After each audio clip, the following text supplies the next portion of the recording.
Trustee Zalik? Here. Trustee Geezer? I'm here. I know. Who's here too? Here. And Trustee Geezer? Here. Trustee Frizzoni? Here. Trustee Schwartz? Here. Trustee Parker? Here. I'm here too. Please stand and face the flag.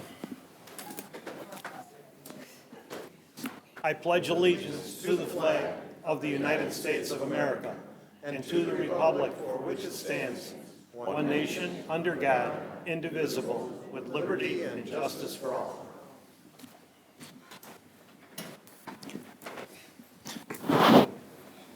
There's some chairs up front. Oh, yeah, no one should be standing. We got plenty of seats up front. It's not like school because you're sitting up front. Yeah. There's extra homework. There you go. As they come in, you could kind of like tell them to come to the front. Thank you. Okay. So we're here to talk about a property tax, something we haven't had. I think in 1970, we had it for a while. It was a TIF area or whatever it was, some kind of a, I don't know, whatever it was, but it went away. Short term. We're going to give everybody a chance to talk. I don't care. We said this morning we were here at 9 o'clock. I don't care if we're still here at 5 o'clock with the group that was here this morning. We'll just stay and we're going to listen to everybody. What I'm going to ask is if you would please, so everybody gets a chance to talk, if somebody before you says something, try not to come up and say exactly the same thing, or if you have something different besides that, if you've got 4 things and the next person's got 5, do the 5th. We already heard the 4. I mean, we're all here, we're your neighbors. We may be sitting up here, but we all live where you live. So we're here to try and make this as good and as simple as possible. So with that, I think we're gonna see, well, we started with who filled the papers out, so we're not gonna be able to do that. So I'm gonna start with John Baytek, and John's gonna go through a presentation. If you watch it on the screens, you'll be able to see what we've been working on for the last several years. Thank you, Mr. Mayor. Good evening, everybody. As the mayor had alluded to, the village has gone 40 years, probably more, without imposing a property tax. And as far as our understanding goes, Carroll Stream, the village of Oak Brook, and the village of Willowbrook are the only communities in DuPage County that still operate their budgets without use of a property tax. I think you wouldn't I think that's been a source of community pride for many, many years. However, we've been looking at our financial situation pretty closely, as we do every year. We're seeing some things on the horizon which I think call the question on whether or not this is a way to help secure the village's financial future. In the earlier years, the village was able to sustain itself very well on a lot of the revenues that came through rapid development. Carroll Stream just turned 60 this year, so a lot of those heavy growth years are now behind us. Particularly over the last decade in coming out of the Great Recession, we've seen a lot of additional volatility in many of our core revenue sources. The state sales tax, you may have heard this if you've ever been to a board meeting or watched a board meeting. We talk about sales taxes often. It is the single largest revenue source that helps pay for governmental services. We receive a 1% share from the state of Illinois each month of sales taxes that occur in town. Those sales taxes have declined in each of the past 2 fiscal years, as we'll see as we kind of get through the presentation. They're currently in decline in our current fiscal year 2020 that ends April 30th of next year. We're on a May 1 fiscal cycle. This won't come to as a shock to anybody. The condition of the state of Illinois financially is not good. Not only has the state been raising taxes, income taxes in particular, over the last several years, we've all experienced that. The state has been taking monies that have been earmarked for local governments like Carroll Stream and all throughout the state, and taking those revenues over, and Carroll Stream's no exception. Since 1969, the state, when they abolished the right to have local income taxes within each community. Part of the give back was that the state shared 10% of all income taxes with municipal governments.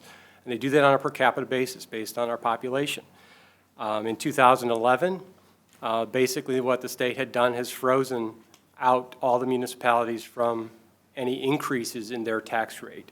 So Carroll Stream now receives just over 6% of the total state income taxes. That translates into millions of dollars of revenues lost to the state of Illinois, and it now goes to their budget. In addition to that, over the past 3 years now, the state has taken more of those income tax dollars. 2 years ago, it was 10%, and as you'll probably hear from the dais later on, they tried to make us feel good about only taking 5% in the last 2 years, and they're still at it. So I think the state has always found an opportunity to try something, they like it, and they repeat it. So we're obviously very concerned about what happens at the state level, so we stay obviously very active with legislative developments, but at the end of the day, the state does what the state does. So that has been a significant source of revenue loss to the village over the past several years, actually dating back to 2011. And the state actually started charging villages a tax to collect our money for us. So that started at 2%, and then they reduced it to 1 3/4%. So we keep kind of coming into that and trying to make do with what we have, but it's not really cutting it anymore. Sorry, I thought that was the slide I was kind of working off of. We've talked about in the board meets every 2 years and does kind of a concerted effort to do some strategic planning and visioning. The availability of a more stable, sustainable revenue source has been a very high priority topic as long as I've been with the village back to 2010. We hear about it often. The property tax ultimately is one of those sources that would give the village additional financial stability and isolate us or help protect us from some of the volatility we've seen in those revenue spikes, and we'll get into those in a couple of minutes. This is going to be a real quick crash course in municipal budgeting, if you would indulge me for a few moments, just to cover some of the basics of how the village's budget operates. We maintain different pots of money. For lack of a better term, we refer to them as funds. Each of them has a specific purpose. The orange bubble up there with village operations on it, that covers most of the day-to-day services that the village provides to the public. And I've captioned some of those, and it may be a little bit difficult to read on the left-hand margin. The police department and the public works department are probably the types of services you see these folks out in the community working every day. Snow plowing, parkway, tree maintenance, mowing, and obviously all of the activities of the police department. Those two departments make up about 75% of all of the village's operating expenses, and then there are support services and smaller departments that help support some of those functions. Secondly, the blue bubble to the right, the village operates a separate water and sanitary sewer utility. That fund is fully supported by the water bill payments that you make each month and is not reliant on any type of tax revenue to sustain itself. So for purposes of our discussion this evening, the water and sewer fund is off to the side. It's really not germane to our discussion tonight about property tax. Lastly, we have on the bottom a comprehensive capital improvement plan. And that's really our very large dollar capital improvements, our road program. So anytime you see construction going on in the village, that's the fund that pays for those improvements.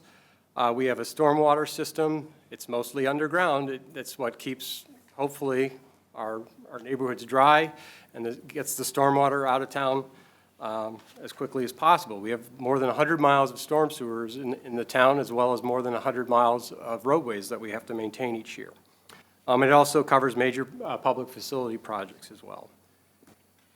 Just, again, for purposes of historical perspective, The capital improvement fund has historically been funded by surplus transfers from the general operating fund. So if the operating fund has a good year, it can make a transfer to help fund the capital improvement program. So in these recent years, we've seen more of this volatility with operating revenues, sales taxes, income taxes, and the like. The last 2 years, we were unable to make any transfers to the capital fund. So that's where we're seeing some stress on the time horizon. The capital improvement plan does a very detailed look at on a 5-year planning horizon, conducted primarily by our engineering department, and we help schedule the cash flows and the timing of projects. So the fact that we have been unable to make those transfers gives us some cause for concern due to again, some of these shortfalls in revenues. So really, it's the 2 orange circles we're talking about and how those interact. And really, it's only transfers that are made from operations to capital. Money usually has never flowed back to the operating side. I'll try and be brief on this. We've already had probably 2.5 hours worth of public discussion in the month of August, really covering the topics you see on the screen here. On August 5th, we did a comprehensive financial profile and peer comparison. The village, we place a lot of importance on comparing various financial metrics with the village to a set of 10 peer communities. It helps us with value and service delivery. And on August 19th, we also did a fairly in-depth revenue and expenditure trend and plan for improving the long-term financial stability of the village. Really, this presentation is a very short excerpt from both of those 2 presentations to try and keep the time down in terms of this discussion. And those are all available on the website. They're fairly voluminous, but if you go to the homepage and the news section of the village webpage, you should be able to find those presentations in their entirety. This is a list of the peers on the bottom of the screen.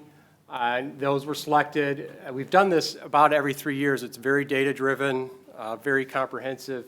So we do it just about every 3 years and look for any shifts or changes in those metrics and how they're trending over time. We use demographics such as population, the tax value of the community, median home value, median family income to try and have similar communities. And many of these are neighboring towns that we've elected to compare ourselves to. And we'll see some slides on those right now. When we look at governmental fund revenues, total governmental fund revenues, on the left side you see Carroll Stream's makeup of core revenues and then the peer group as a whole. So that's all 10 communities bundled together in terms of how various revenue sources break out. It's pretty clear that the main difference between Carroll Stream and its peer group is this blue wedge that's 25%. So 1 in every $4 of our peers come from a property tax. Because Carroll Stream doesn't have that in its revenue profile, almost by default, because we're talking about how a pie is made up, if that were there, the sales tax portion would shrink as a percentage, as will all of these other pieces of the pie. Just to kind of get into sort of the volatility aspect, so in Carroll Stream, $44 of every $100 comes from a sales tax. For our aggregate, our peers, $30 of $100 comes from sales tax, rather. So just a hypothetical to keep the math simple. Say there's a 10% decline in sales tax. Carroll Stream loses $4.40, while our peers lose only $3. So the difference there is about a 47% swing in terms of revenue impact. When things go south, we feel it a lot more because we don't have the property tax piece that really kind of helps provide the stability we're looking for.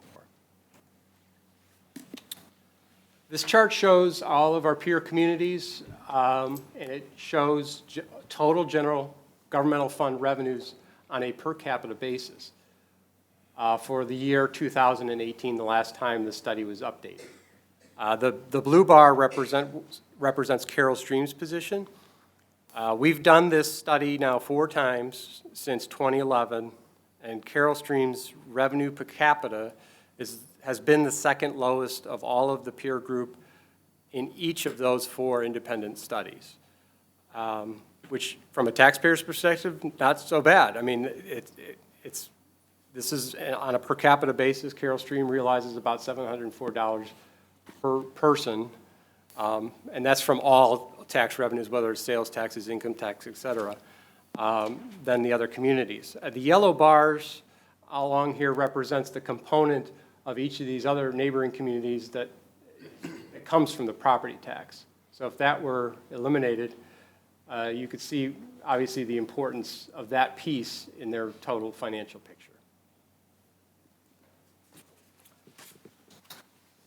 Whether you can read this or not, hopefully you can make it out. On the left-hand side, this shows the annual change in sales tax revenue for Carol Stream, our 10 community peer group, and all of DuPage County in each of the last 10 years. You know, one thing that pops out to me when we look at the numbers in red, when things are down, and obviously 2009 was the lowest point in terms of sales tax generation for all parties from the Great Recession. We were down almost 14%, and here's, the peer group was 8%, and then almost 10% for DuPage County. And most recently, again, here are the 2 consecutive calendar years where Carol Stream's sales taxes have been in decline.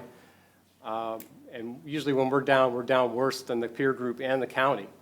But we've had some wonderful years, 18%. I think we had a very large new taxpayer come into town that year.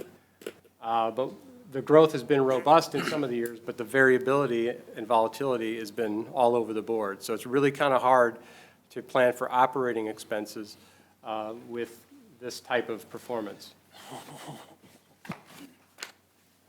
So far, do you know where we're at in 2019? For our current fiscal year, 2020, Yeah. we're, for the first 5 months, May through September, we're down 4.1% over the last, so we're continuing that negative trend. Moving to the expenditure side of the operating side of the budget, Carol Stream is a service organization, as are our municipal peers. It's not terribly unusual to see that 76% of all operating expenses are for payroll and benefit costs. They're people costs. And this represents an aggregate of the last 5 years of actual expense data for Carol Stream. And then the other 24%, the piece of pie in yellow, represents all other non-payroll expenses. That includes contractual services, commodities, and capital equipment, things like buying police cars and vehicular fleets, supplies, salt to put on the roads in the winter, and those I kind of just characterize as all the tools that staff needs to help deliver services to the community. Taking a deeper dive into this 76%, the payroll and benefit costs, I've shown here what the average annual increase in those various expense categories that make up payroll and benefit costs. Starting with salaries, we see a 4.5% total payroll increase each year. That's different and distinct from individual pay raises. What falls into that number, it is certainly the annual pay plan. We have 3 represented bargaining units that all have contracts that are part of that number. It also includes, we've had numerous retirements over the past several years, as the board can attest to. We see many long-tenured employees retiring out. We're contractually obligated or legally obligated to pay vacation benefits when folks retire out. We also replace, retired employees with new employees at lower salaries. That all blends into that 4.5% aggregate. Another significant factor driving that cost is that during that 5-year period where we've looked at that aggregate, the village has hired additional staff positions. We were still hiring back some of the positions lost in the Great Recession. We are still, in 2020, staffed 3.5% less than we were in 2009. I think about 6 positions fewer than we were at the onset of the Great Recession. But staffing it took a nosedive shortly after the recession, and we've been, as economics have improved, we've been adding some of those back. So that absolutely influences that 4.5% salary inflation number. And John, Yes. just for clarification, because on social media, it was brought to my attention that people think that every employee gets almost a 5% raise every year, and that is not true, correct? Not necessarily the case. No, Yes. this is really an aggregate of all payroll costs. It includes a lot. I just wanted to put that out there Yes. for, Absolutely. When we look at overtime and FICA costs, Social Security costs, the 5.4 and 4.8 trend very closely to the salary number. We would normally expect that. We've had some successes with the health insurance, health benefits costs. In each of the past 5 years, 0.2%. We're actually pretty proud of that. That's something with wellness programs, we've utilized more part-time employees so that we're not paying health benefits when they're not necessarily needed or warranted. So we've had some pretty good success there. Our workers' compensation and unemployment claims are fairly low, 0.3% growth. And then we get into pensions. We all have probably heard many stories about pensions in Illinois. There are 2 pension systems that the village is required to participate in. IMRF is called the Illinois Municipal Retirement Fund. Any non-police, non-sworn police officer position that works more than 1,000 hours per year is required to be enrolled in the Illinois Municipal Retirement System. So that covers that class of employees. That cost inflation figure is 2.6% per year. So managed below the salary growth, and one of the things we've been able to do with some success in controlling those costs is again, when positions become vacant, we look very carefully at, can it be done with part-time? And in the finance department, my department, for instance, I had several retirements this past year. The 2 reception clerks at the front desk are both part-time. Their hourly schedule's been reduced to less than 1,000 hours, so there's no pension, there's no health insurance. It's about, I think, 17% fewer hours.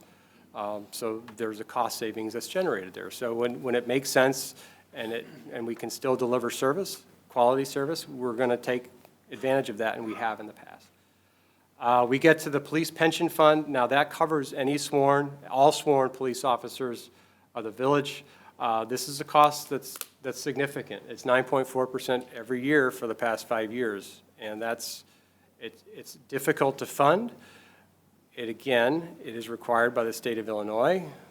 This board does not make up the benefits. They do not make the plans. They do not have the option of offering a 401k plan. This is mandated by the state of Illinois. It's Article 3 of the Pension Code of the state. IMRF benefits are also defined under state statute. That is not a state pension system. It's privately run, but the statute dictates what the benefits are. So the legislators, they make the benefits. The villages have to pay the benefits. So we are fortunate in terms of the funding of our plans. We have not taken pension holidays. You may have heard that term. Those are basically the first dollars that are loaded into the new year budget. So other towns have chosen to skimp on those, and their recent legislation now enables pension systems to basically take municipal revenues and intercept them and basically garnish the village's revenues.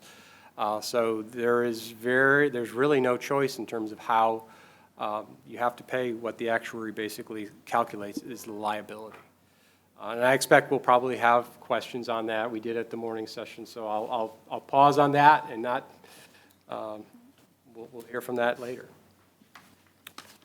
The other 24% of the operating budget, as I mentioned, just kind of the tools, the commodities, the capital equipment costs are reasonably under control with 0.6% growth each year, so not too bad.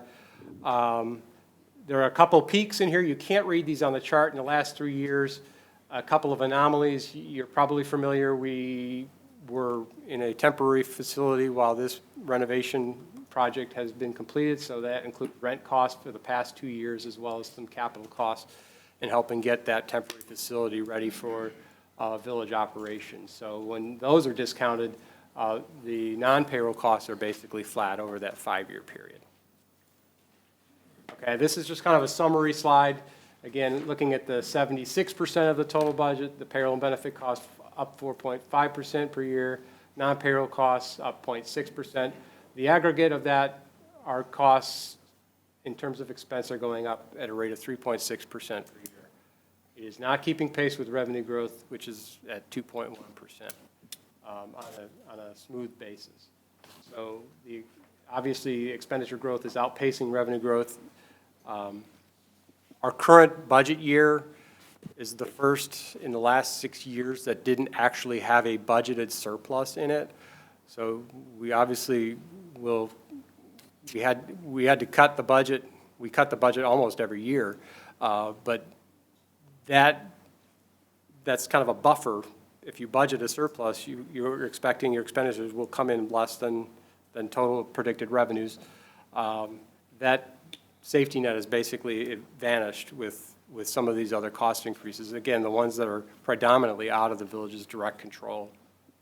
So that's cause for concern, and that's lent itself very much so toward the fact that we were not able in the last 2 years to transfer any reserve balances from the general operating fund to that capital fund, which is so important to keep on pace with. So with that, I'm going to transition to our capital plan. Again, as I said before, we do a detailed 5-year plan, and we actually extend it out to closer to 10 for more planning purposes. But really, when we get inside of 5 years, we're out starting to design projects this year that will be built or constructed next year or even the year after that. So whether you can read the numbers or not, what you see here in the 3rd year of the plan is red ink. These are reserve balance estimates and projections, and we believe that the reserve balances will be depleted before the conclusion of our 3rd year of the 5-year plan. So that's obviously, with those transfers not coming in from the general fund, those surpluses that we've historically so much relied upon, that's causing this situation. We've had these types of situations before, but typically they've been out 5 to 7 years, and now it's creeping in closer in terms of, so really it's our job to make sure the board knew before we're in a crisis, because we like to deal with problems as they come up, not wait until we're in full-blown crisis to deal with them. So that's why we're here today. Can I ask this question? What's the motor fuel fund? Motor fuel tax fund and the capital projects fund are both 2 funds. The motor fuel tax fund receives monies from IDOT, so all communities in Illinois receive a per capita distribution of motor fuel taxes from the state of Illinois.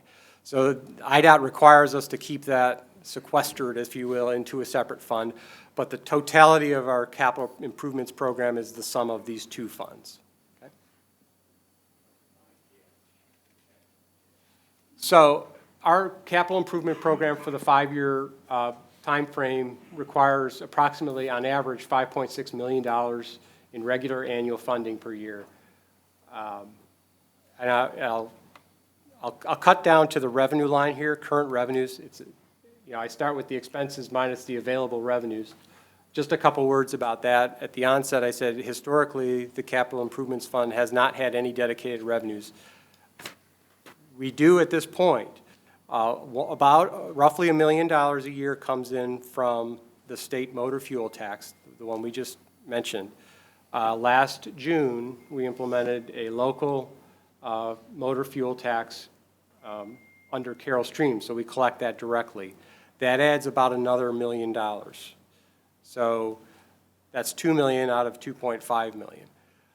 July 1st, you're probably all keenly aware that the state basically doubled motor fuel taxes for regular unleaded. I think it went from 19 cents to 38 cents.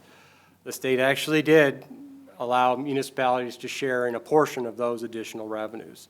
So the additional $500,000 to round out to $2.5 million in ongoing revenues, that is a projection of what we think we should get from increased state motor fuel taxes from this past July. And actually, this past month, a couple weeks ago, we did receive the first distribution from the state, so we're hoping they stay on their word and keep paying that. So in terms of available resources for the capital plan, we have about $2.5 million that we can count on each year to fund that. But unfortunately, that leaves us with a deficit of about $3.1 million a year in funding shortfalls.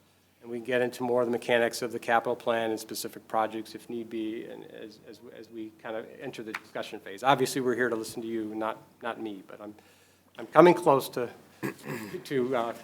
wrapping up my comments. I put this slide in here again. This is from our peer study.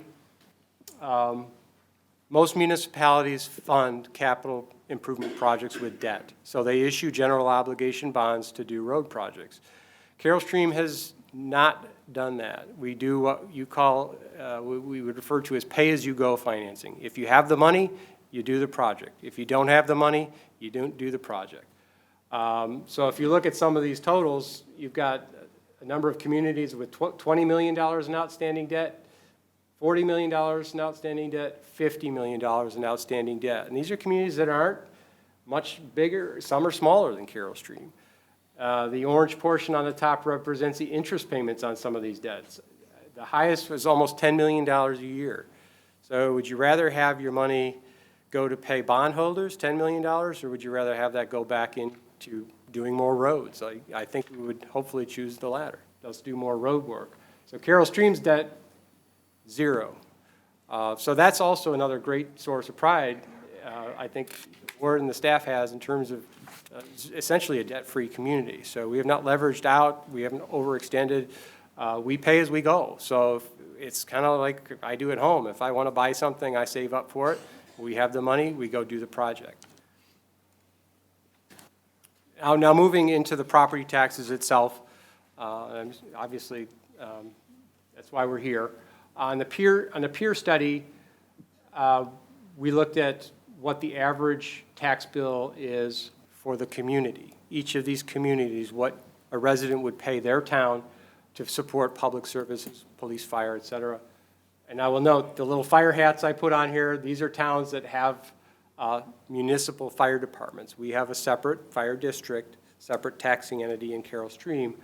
And the designation I made with these is if there was a tax levy that had specific fire service levies, I've removed that from this equation so that we're comparing apples and apples. So on average, of all the peers, and this is for a median value home of $231,000. That's from the Census Bureau. That's as current of information I could find in Carroll Stream. The median value home would pay $572 on average of our peers in property taxes. And of course, today it's zero. This chart shows the community-wide property tax rate, which is different from the previous slide because this is all taxing bodies. This is the schools, which again, 75% or better probably goes to fund schools, and then park districts, libraries, you name it, DuPage County, all of those services that go into your tax bill that you get each year. Carroll Stream is roughly in the middle of the pack, slightly above the average rate of 8.95%. So that's just for reference purposes where Carroll Stream's total property tax rate exists among its peers. And probably the most important question, what does it mean to me? Based on the 2008 assessed values, the tax bills you're paying this year in 2019, I pulled out the median home value example, again, $231,000. For every $1 million that the village would entertain in terms of a property tax levy, that would cost the average homeowner $61 on their tax bill. And I included a myriad of different types of values, whether it's whatever's closest to your home value, you can get a sense of what that would mean, and obviously some very large values for commercial or business properties.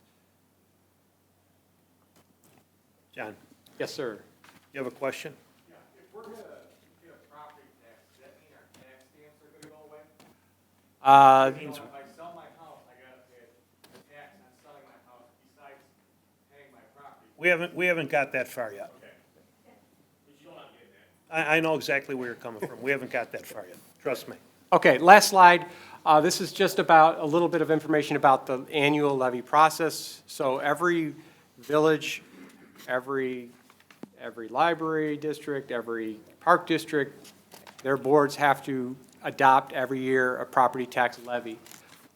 That culminates every year in the month of December. That levy must be delivered to the county clerk's office before the last Tuesday in December. So just backing it up, the steps that we would normally take, it usually starts in September. Whether you know or not, the village board actually has to pass the library's tax levy request, even though the library has a separately elected board. This board actually required to review and approve their tax levy. October, we would typically adopt a resolution recording the amounts that the estimated amount of tax needed, and in November, there would typically be a public hearing and a vote on the final tax levy so that it could be certified and sent to the clerk in December. You have a question in the back? Yeah, how much is that estimated property tax levy right now? For the library? It's yet to be determined.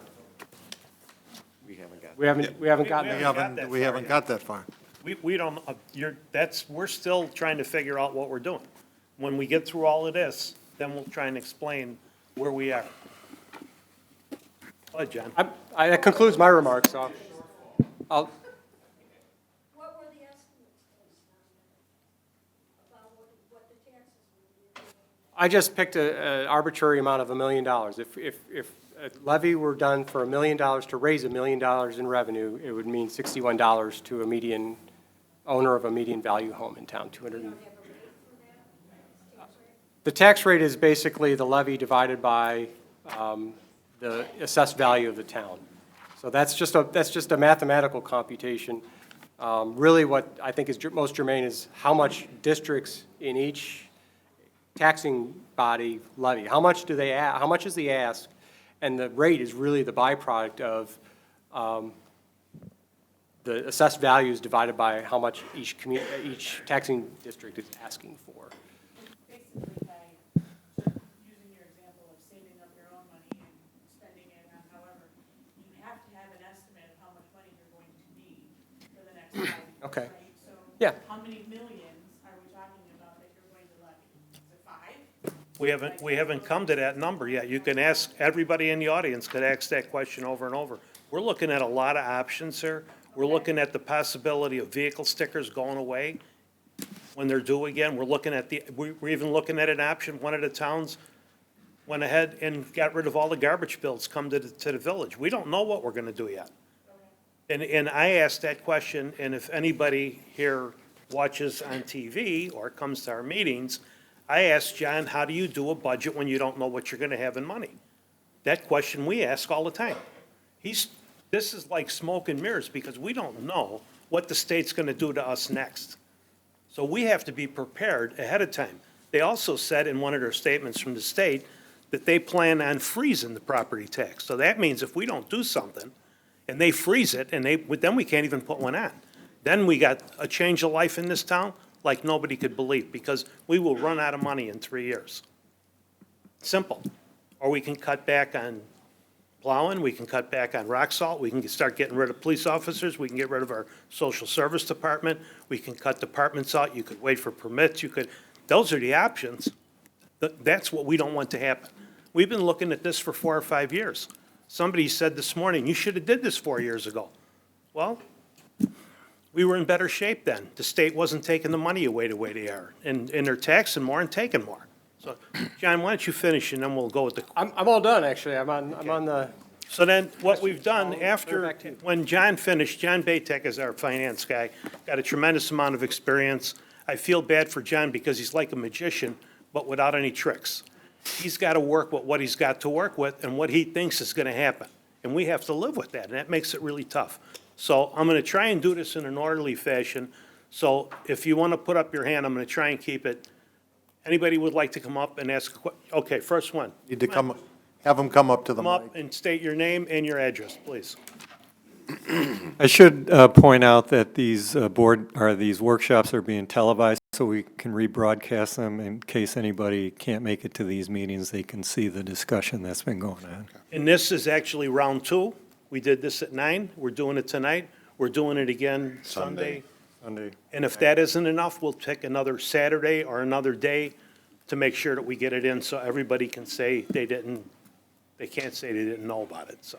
Excuse me, if I could ask, when you do state your name, would you please spell your last name so I can have decent records of what everyone's asking? Mark Jaczek, J-A-T-C-Z-A-K, 1399 Bowstring Court in Carroll Stream. Two questions. One of them was on the slide where the fuel tax, motor fuel tax was projected to go, like we're losing 2 million of it in 2021, I think it was. It goes from like 2.8 million down to 872,000, and then back up to like 1.8 million the following year. Is there anything, reason that is such a big drop? I'm sorry, I'm trying to get back online. I was kicked off here. All right. That's why I like paper. Ah, yeah. Page 14. Page 14. So reliable. Slide 14. Okay. In terms of reserves, these are just projected reserve balances. It doesn't actually show the revenue estimate and the expenditure estimate. So that's, we would be in deficit position by $2.4 million in the capital project.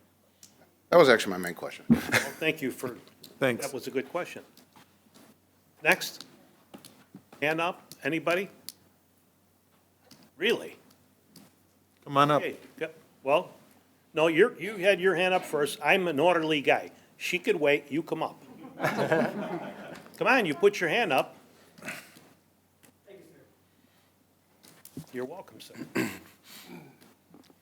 My name is Lalit Desai, last name Desai, D as in David, E Edward, S as in Sam, A I.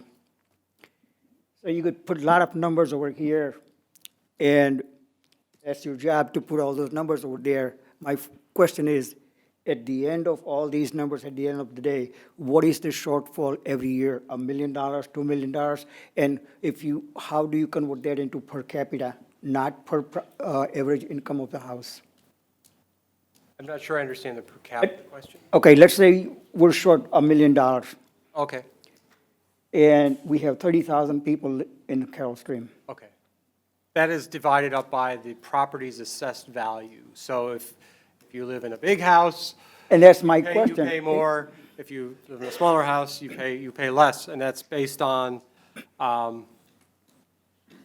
again, a rate that's derived by dividing the levy amount, the amount we're asking for, by the assessed value. So for this purposes, I'm using the current assessed value of Carroll Stream, which is $1.3 billion. And the math does itself. Instead of assessed values, if you consider the number of people total living and working in the town, would that come out to something? Well, it's $1 million. I'm divided by- basically, I'm going toward head tax. People working in town. Oh, we got nothing can't to do a head tax. No. Yeah, it doesn't work that way. All right. County won't let us do that. But, okay, still, I'm an empty nester living only 2 people in the house, okay, doesn't matter how big a house I have, but still, coming back again to, $400 per capita. I mean, the population of town is 39,711 Okay. 11 people. So out of $1 million, is that my math right? It's about $400. Don't ask me, you're the finance. I sometimes slip a digit or something, but I think that's about $400 per person. how 25. much that, say that again, please? $400 per person. $25 per person. Thank you. 25, is that a million divided I by? think that number sounds right, thank you. All right. Hey, maybe you shouldn't trust my number. Let's strike one. Well, Okay, are you done? Yes, thank you. More questions? one thing Sit we. down, that don't mean you can't come back up again. One thing that it made me think of when he said that we can't have a shortfall. We have to have a have to have balanced a balanced budget budget. legally each year. Correct. Okay, You had your hand up? Am I right, John? Yeah, yeah. My bad. Thanks. Hi, my name's Deborah Schultz. I live at 1371 Rolling Oaks Drive in Carroll Stream. Lived in Carroll Stream over 35 years. And first, let me say I don't envy any of you because you're in between a rock and a hard place. There's money needed, and we've got taxpayers, some of us paying, well, it's our biggest expense. And it's also a big issue to seniors who have lived here a long time, counting on our houses. Sometimes the houses are paid off, but our biggest expense is the property tax. And I'd like to address one thing what Mayor Severino mentioned about the possibility of property tax freeze. I hope we don't act in fear of that. It's something that I'd like to see more of the local bodies working with the state governments, be it lobbyists, whatever it takes, in order to get the concerns of local government across. Because ultimately it's just hurting the people in these towns, and it starts at the local level. I've got so much to say, I don't know how good I am at this, but I'll try and make it short. I see one of the problems that exists, that's always exist, is the competitive nature between all of the taxing bodies. And it's like everyone's fighting for their share of the tax dollars. I wonder what kind of cooperation there can be between, well, of course, our biggest is our schools, and we can't take that away. Got to teach our kids. But, Schools should have whatever they want, but everyone else should have together. Okay. well, no, I don't say whatever they want. In our district, the school had a referendum. Personally, I still felt it was too much money, but they do get it because there's a lot of guilt involved. It's for the kids. And I think there needs to be a greater cooperation between all of the taxing bodies because one can't be taking all the money and leaving a shortfall. Addressing, again, the idea of a tax freeze, I would hope that there could be some sort of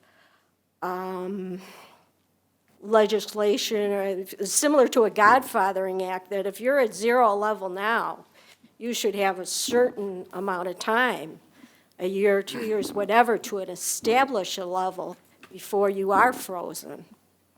These are, Let me clear up.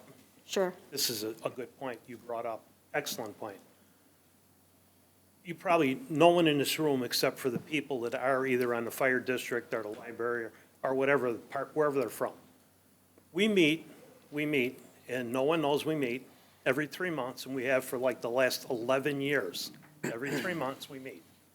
We either meet here, we meet at the Simkus Center, we meet all over. And all the taxing bodies. Somebody came to me when I first came in office and said, do you think this would work? And I said, I don't think so, because exactly I felt the same way you did. Everybody's ego. I came from the fire district.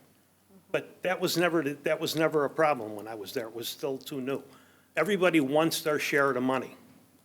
So this superintendent from District 25 said, could we do this? And I said yes.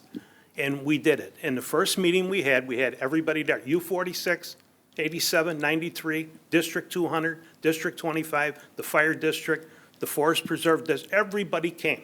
Everybody showed up. No more than 2 people. So we don't have, and nothing against the press. But when we're talking and we are together, we feed off of each other and help each other. And that was the plan. And that plan has worked. We work with the fire district. The relationship between the village and the fire district has never been better. The Public Works Department works better with the police department than ever. You'd think everybody's got an ego, but that's really not the case. The school districts are trying to work together on curriculum and things that they're doing. And we're trying to do that, but we can't, if every time we brought everything out to what we do, we could sit there for months trying, because everybody's got a different idea. So your idea of working together is a great idea, I think. It wasn't my idea, but I put that idea in and listened to them, and it's worked. and it works for us. When the Park District was doing blacktopping, how much money did we save them? $50,000 roughly in that area? I mean, that's working together. I mean, people didn't understand when they were putting pavers in at the school. They made a big deal about pavers. We're in a floodplain. That actually helps. We didn't think of that. But I mean, we get angry right away. We don't want to get angry. We want to work together.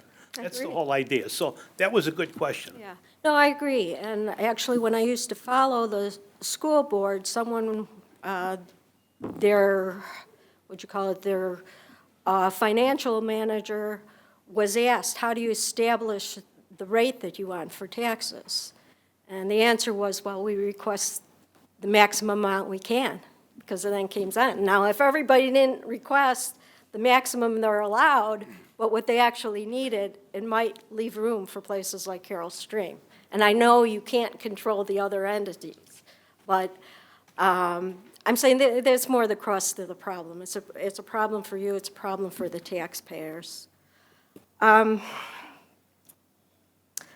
lot of the issues we have right now are due to the way the economy has been in basically the past 10 years.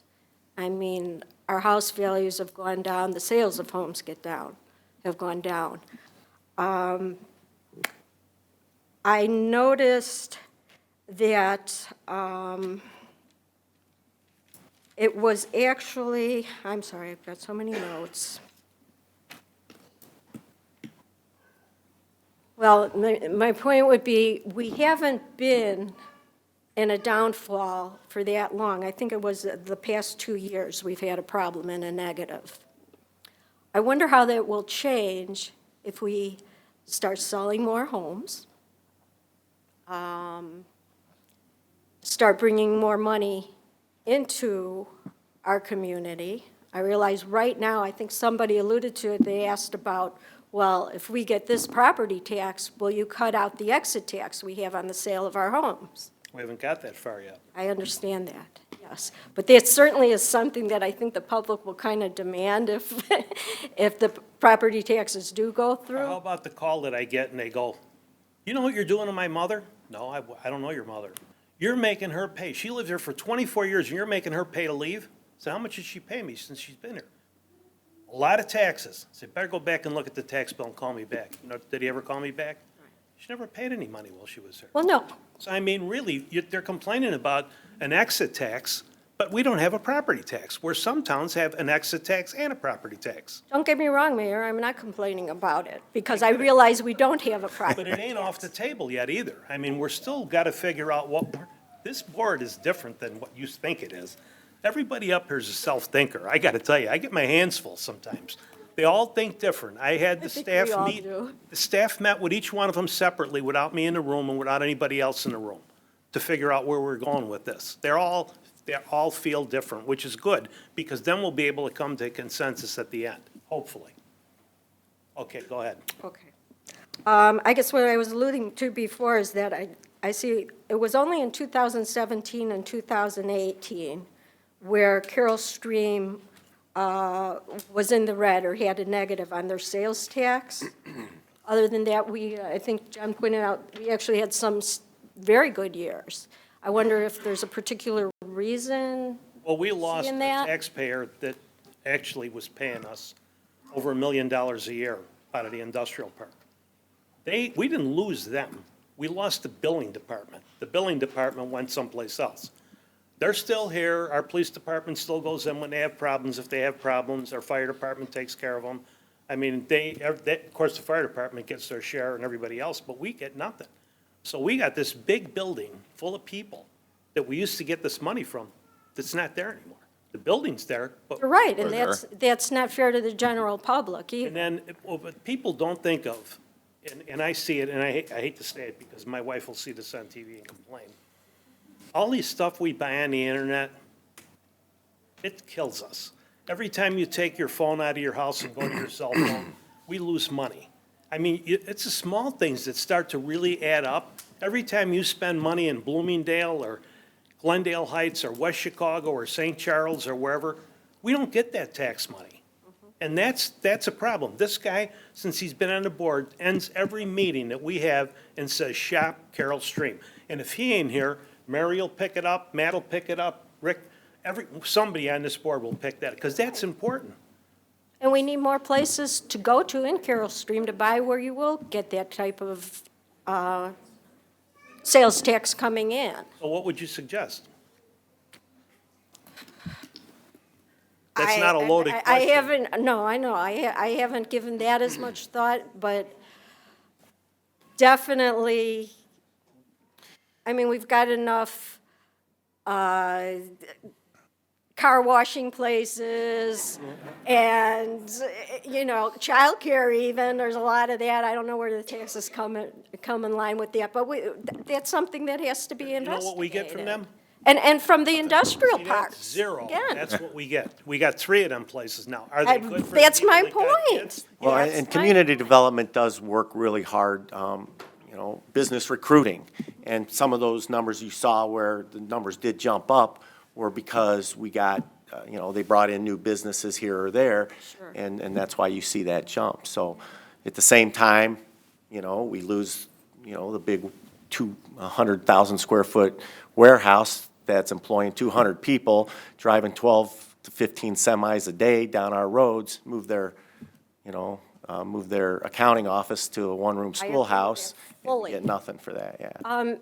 Whose legislation, rule, law, whatever is it that tells us that if they move their accounting business, we can't tax them? No, it's if somebody charges them less, like If they would have They can't make a offered deal. tax break for them to move it from here to there, that would be illegal. We were part of that whole deal and caught the first one, I think, in Illinois, right here. I don't even know how many years ago it was. And it went right over everybody's head, $439,000. We looked at the money, where's our money at? Well, they moved it someplace else. And if anybody read the papers back then, it was not only happening here, it was happening in a bunch. Shanahan was taking them in, Sycamore, they were doing the fuel from the airport and not giving the sales tax to the city of Chicago on the fuel, and it was going to Sycamore. When we went to the town that had our money, we looked at the village hall, and it's like a Taj Mahal, and the rest of the whole town's a pit. And I mean, it was a pit. We're looking at each other, this can't be possible.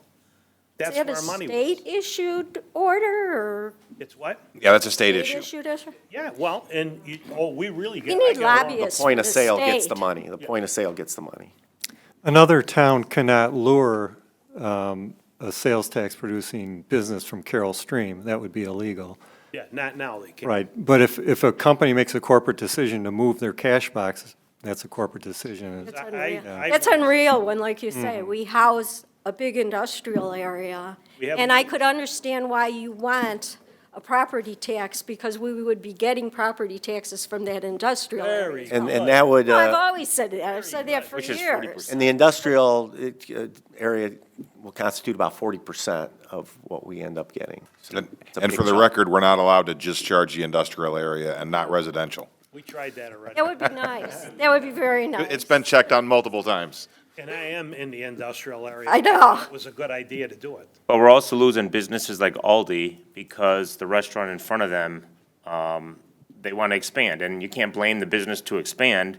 Ditch Witch also wants to stay in Carroll Stream, but they don't have the room to demo their equipment, so they're moving to West Chicago, where they have this big property. So it's not at fault, our fault, it's just sometimes the corporate decisions, they want to move to better their business. Do we have any large open spaces where we could entice those type of Well, businesses? you drive around. I mean, right now, we've Well, got buildings being tore down. Not my job, Well, but. the old Piggly Wiggly, we thought would be a good Aldi, but I believe Aldi likes to be a standalone business.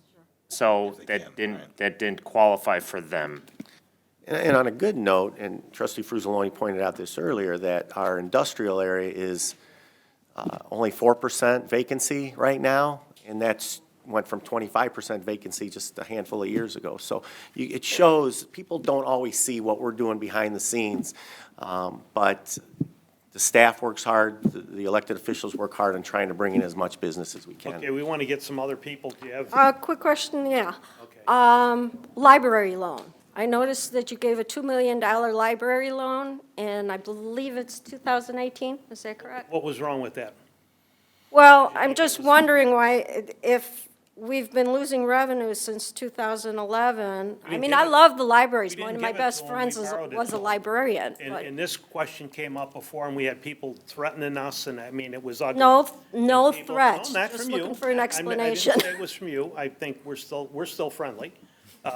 There's some people I'm You not tried. too sure about. You Well, tried, anyway, Frank. I'm going to go back to when they wanted to redo the library, and they bought a piece of property over on Coon Road, and they wanted to build this Taj Mahal library with the Starbucks coffee thing and whatever it was inside there. People they misjudged that meeting and what they wanted to do with this build-out. This new library board that's in there now with the library director we have are phenomenal. They saved up $3 million.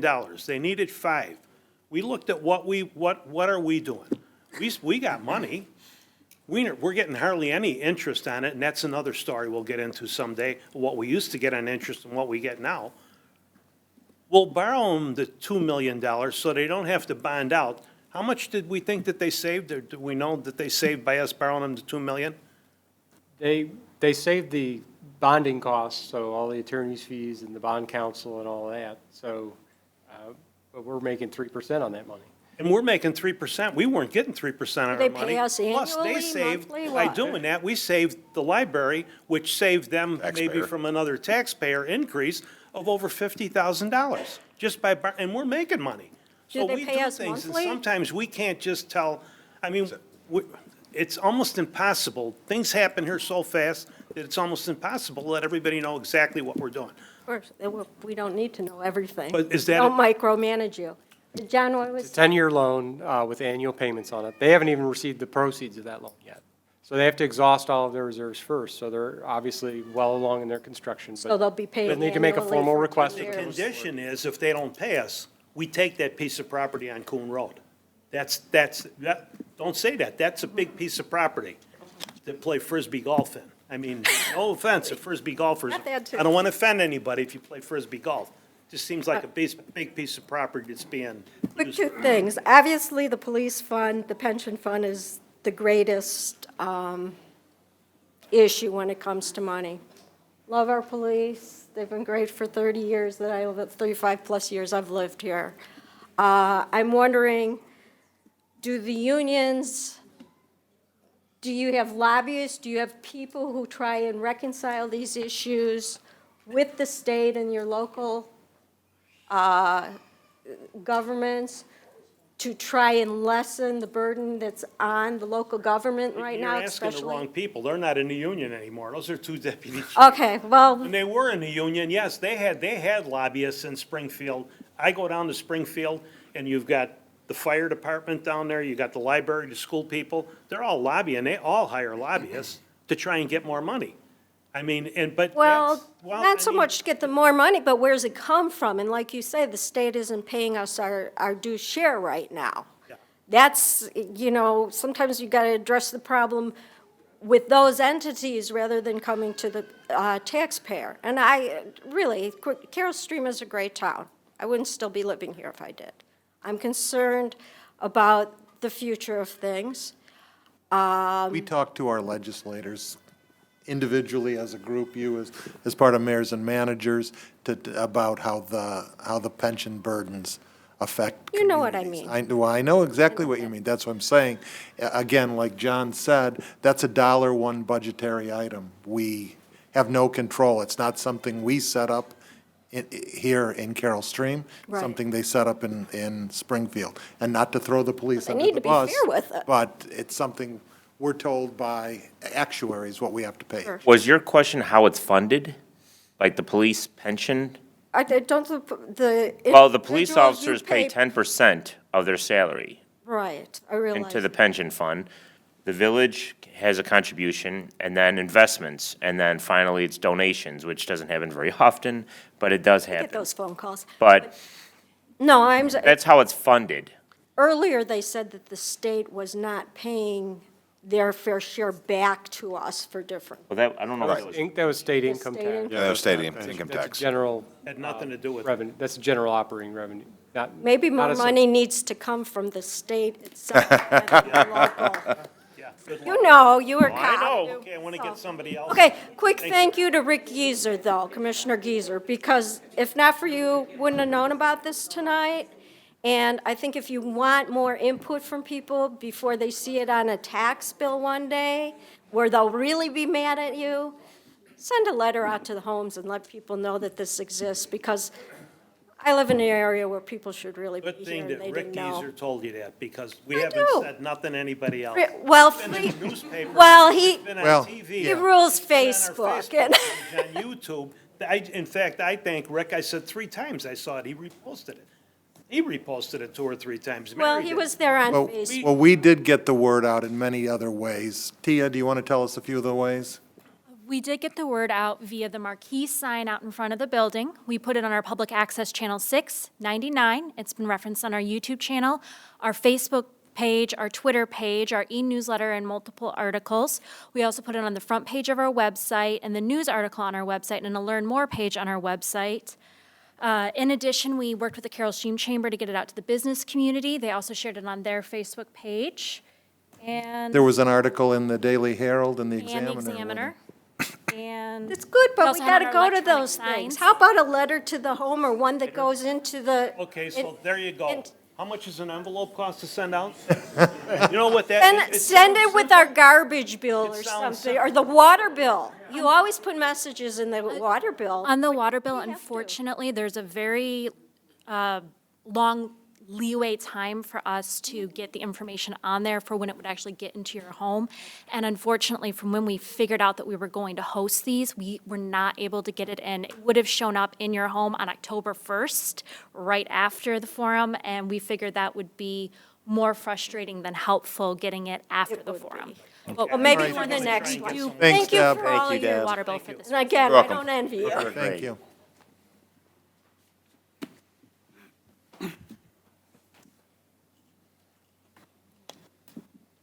Tom Garvey, G-A-R-V as in Victory, E-Y, 559 Iroquois Trail, 25-year resident. The library loan, which fund was that funded from? That come out of our general. General fund, Not from the reserves? general fund reserves. Okay, and what is the balance of the reserves right now? Do not know off the top of my head. It didn't appear on any of the pages. I would not, well, actually, I've got an audit here. Well, speaking of reserves, since we do have a property tax, Bob, how much, Don't have a property tax. since we don't have a property tax? Yes. We have to keep a reserve just in case, oh, heck breaks loose, Yes. And how- 6-month reserve. 6 months. So what is the, And typically, municipality will keep anywhere between 25 and 50% of their annual budget in reserves. Now, we try to keep it as close to 6 months because we don't have that property tax. I don't know what the. But you have that range between 25 and 50. General fund balance is about $14 million as of 2018, our most recently approved audit. Okay, and what are the requirements that have to qualify for you to decide to dip into the reserve funds? We've done it before, I mean, What are the requirements? yeah, do you have criteria that you established when you decide whether you want to spend? Are you going back to the library? No, I don't have a problem with that. It's just that I know in the last, Yeah, we did before you- dip into the reserves 2009 In terms of, To balance the budget. to balance the budget. Okay. A couple other questions. You said that the pension requirements for the IMFR, is anybody that has 1,000 hours? 1,000 hours or more. Okay, so that means part-timers too? Yes, Part-timers get pensions? yes. We work, Wow. many of our part-timers 19 hours a week to avoid that. So they wind up with 988 hours a year. And that doesn't just impact the excluded. village, that impacts, like, the Park District is IMRF also. So if you've ever noticed how many, the sheer number of employees that the Park District have, it's because of that IMRF rule that they have to keep their employees under 1,000 hours, otherwise they have to pay into the pension. employees are required to pay 4.5% into their pension, and then the rest is paid out by the entity. But yes, that is IMRF rule. Okay, it looks to me like 75% of the whole problem is labor, okay? So what are the funding requirements for the village to fund those pension funds? What are the restrictions that the state puts upon you to say, you know, you have to make your quarterly payments to the funds? Where can the origin of those funds come from? The origin of the funds. That was another threat that we got from Springfield back, 3 or 4 years ago? That if we didn't bring the pension, not only us, the whole state, if you didn't bring your funded pension up to where they said it should be, they're 130 billion in a hole, but they're gonna tell us that if we didn't bring it up there, they were gonna take that out of our sales tax Yeah. and hold that money back. Or income tax. And they could do that if they wanted to. That's the sad part. But what The I, village hires an independent actuary each year, and they perform the calculations for funding of the police pension plan each year. So they basically have a 40, 50-page report that says, next year you need to put in $2.8 million based on all the officers, all the current retirees, all the current, they base it on your age, your entry, how many years of service, you're paying for that pension as the officer accrues each year of service. okay, but what I'm getting at is, when we hire, let's say we decide to add a new police officer to the staff. When you do that, you can anticipate in 20 years, he's going to consider retirement and all that. Are there requirements or restrictions about how you can future fund that pension? Can you buy an annuity now? Can you buy a bond that'll pay We out? have. All part of Oh, no, you gotta pay, you have to, calculation. I send the actuary the current census every year, and new officers are picked up, and they run the numbers on that person's annuity. So you When already they're- have that. when they- it has to be paid into that fund. That's why it's, you know, yeah. 'Cause it looks like from the numbers that it's coming out of the, you know, the general fund all the time. The general fund pays. From, Yeah, it has to. General fund General pays. fund Their has to pay portion. pension costs. But the Comes out of current, all but revenues. what an annuity, like I understood you to say you're doing, the annuity would be coming into that fund as well. No, We they're have not an buying it actual separate. pension board that we have that are appointed, and we have on that board, in fact, trustee Zalik was on that board when he was a police officer here.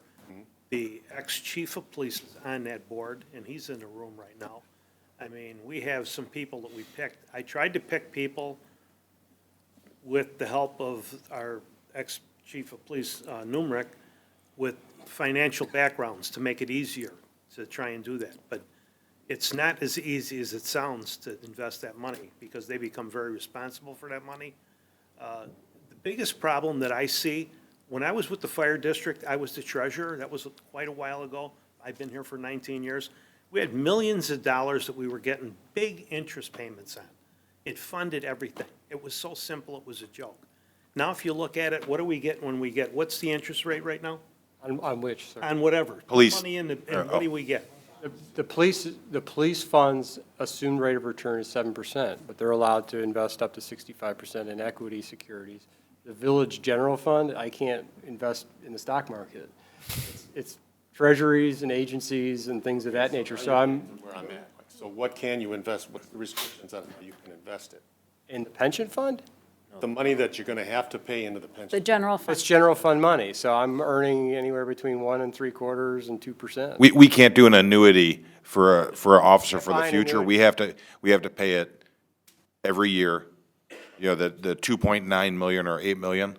We can't say, well, we have an annuity that covers that. No, we gotta write them a check for 2.8, $2.9 million yearly, and it changes from year to year. Okay, well, then that's the answer I was. Yes. Okay. Well, and that was a great question, so, I mean, Okay, the last one I have right now, I hope I can come back. The capital improvement plan, can we talk about what some of those are for the next 3 years? You talked about in 2 years, we're gonna run out of them, but we haven't said what they are. And Well, most of us are not informed. I'm gonna pass that over to Bill Cleveland, Sure. We're basically roadway. When we went through the Great Recession, we cut back on our capital improvement plan, and we're still coming out of that as far as some of our roadways. We've been doing different treatments to make them last longer, and we'd like to, get it back to where it was. The board has been wonderful, previous boards in Carroll Stream, they see the value in keeping your infrastructure up to date and not letting it decay, like a lot of politicians, they talk about infrastructure, but they don't fund it. So that's kudos to them, and it pays off for all the residents here, because they've got great streets, and they've got, reliable services. Public Works is great, they, plowing our streets, but one of our problems is that our motor fuel tax fund can only be used on roads. And so we've got some creek erosion that we want to try and take care of in the future.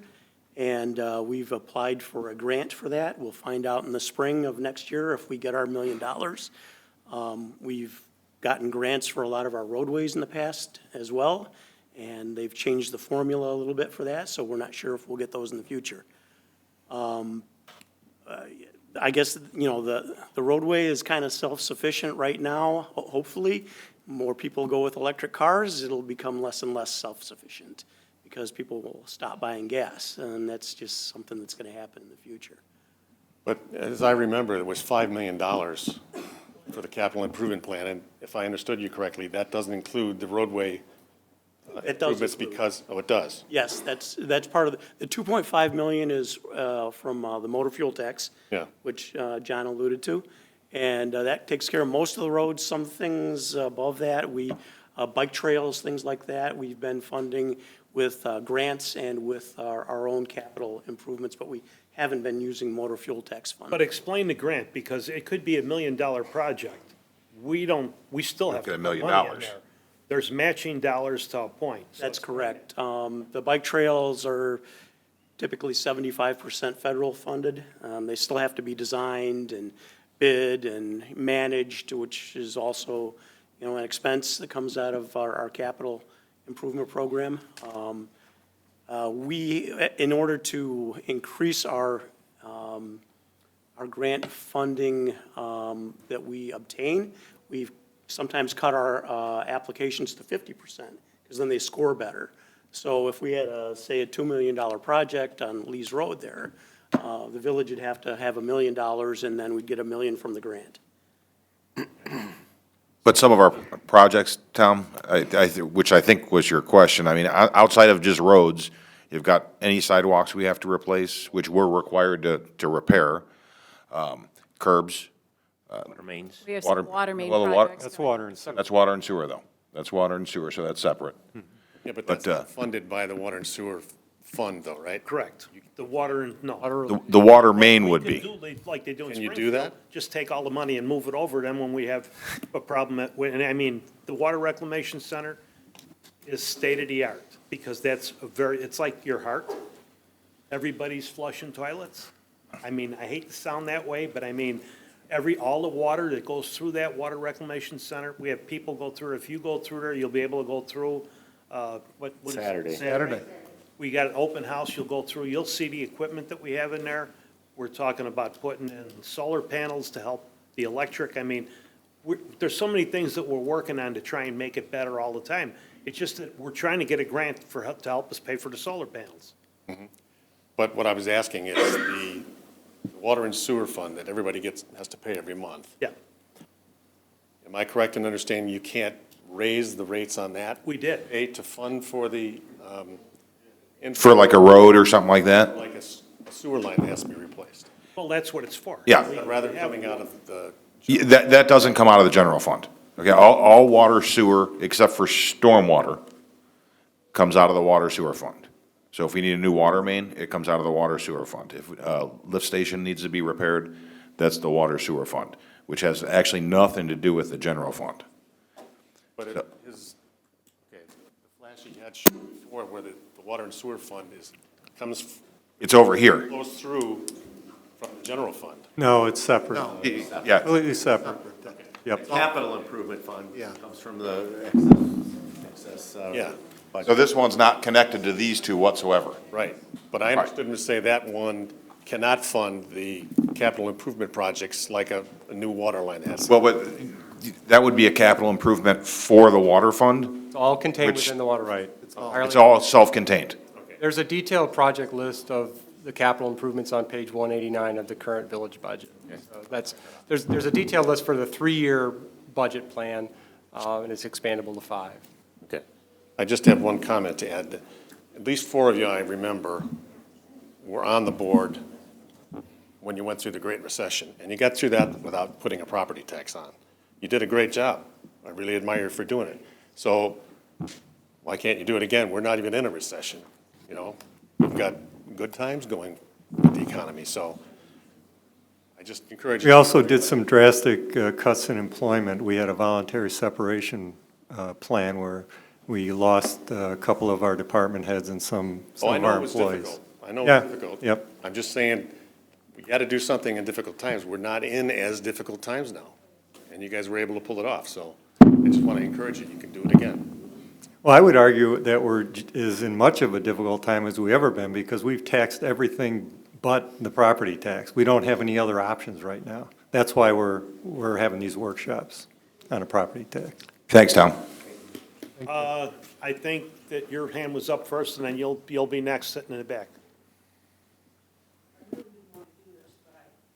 That's okay. We just, Pam, white like the color. Silverleaf Boulevard, been here since 1973. Everything you've talked about now is what relies on the state giving us, okay? What can we do internally in this village? We have rules and laws in this village that if you break it, you get a ticket, hopefully. I mean, let's face it, how many dog licenses have been sold, and really, how many dogs are in this village? Why are dogs having to be licensed? The cats don't. Just a question. who's taking notes? 'Cause I'm always It looking might for not another- interest you, but there's things that come off my head, top of my head. We have a rule that says you can't park over your sidewalk. Yet if you go out and go down the street at night when people are home, you gotta go past their car and then go back up on the What side. time? Huh? At what time? Oh, let's see, try about 7, 8 o'clock at night, maybe 9. I mean, you Well, if get, you call the police, they'll give them a ticket.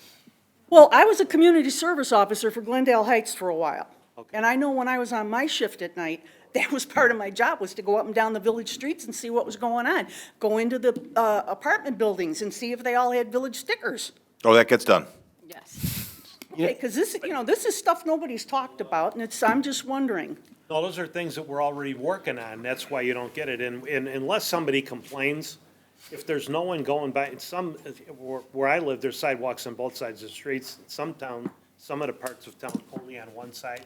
If that car's across there and you're out walking your baby or you're walking your dog, you gotta walk out into the street. That's the wrong thing to do. So if somebody call the police, they'll write them a ticket. Okay, and please, Hey. officers, I have the utmost respect for any first responder. I've got a Leo in my family, too.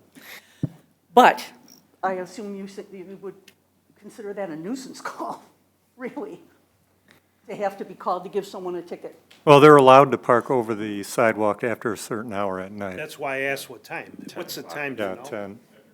That's what okay, after 10 o'clock. After 10 o'clock. So from 10 till 6 a.m., I believe, you can park over the And we sidewalk. write tickets for people that park on the street and don't call in. Right. And then they call and complain, like, I didn't know that. Well, you lived here 30 years and you didn't know. And Pam, those are all great ideas. Obviously, we want to, stop that sort of behavior anyway, but one thing that it doesn't address is the fact that we have an industrial park where, I may pay $300 a year, which, believe me, none of us are happy about this. I don't want to have to pay that extra money, but that 200,000 square foot warehouse is going to pay $30,000.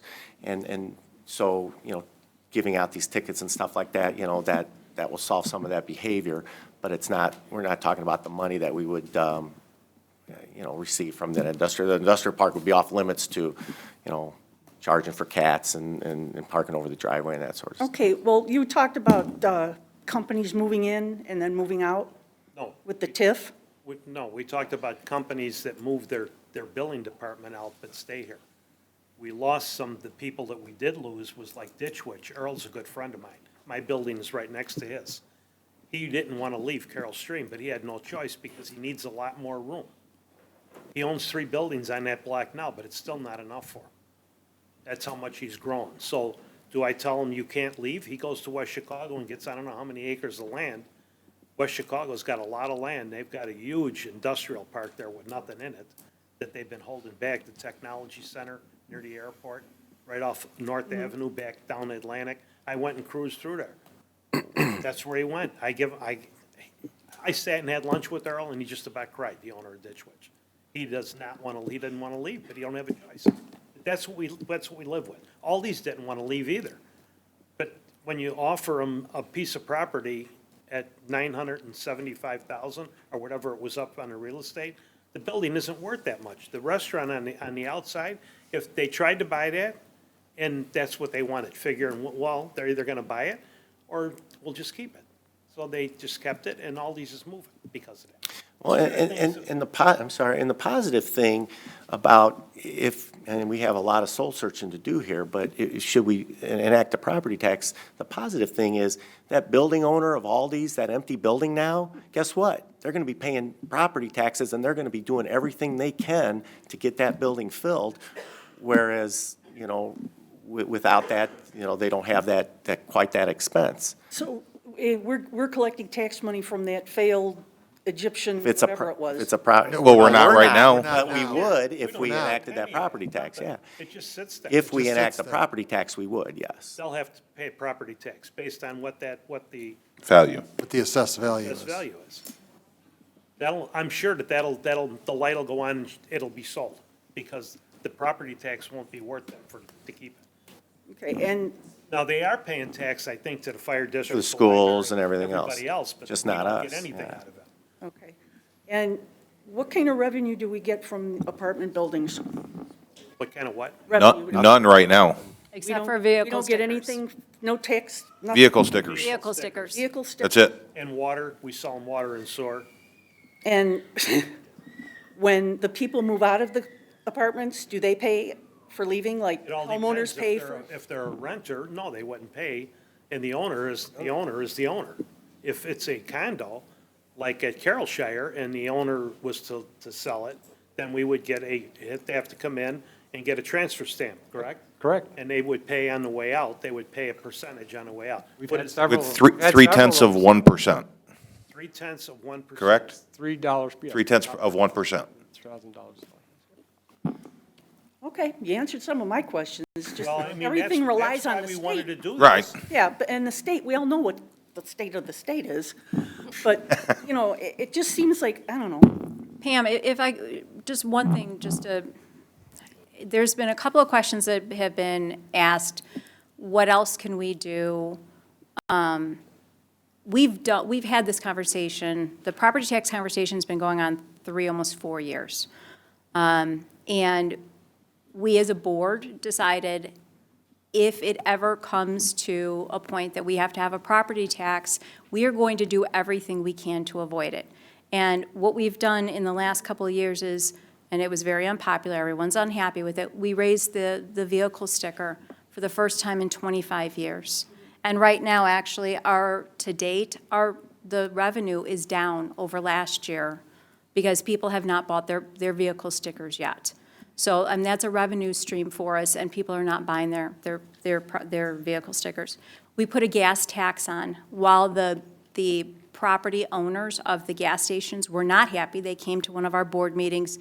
They told us how a gas tax was going to put them out of business. Every single one of them is doing well, and they're still in business.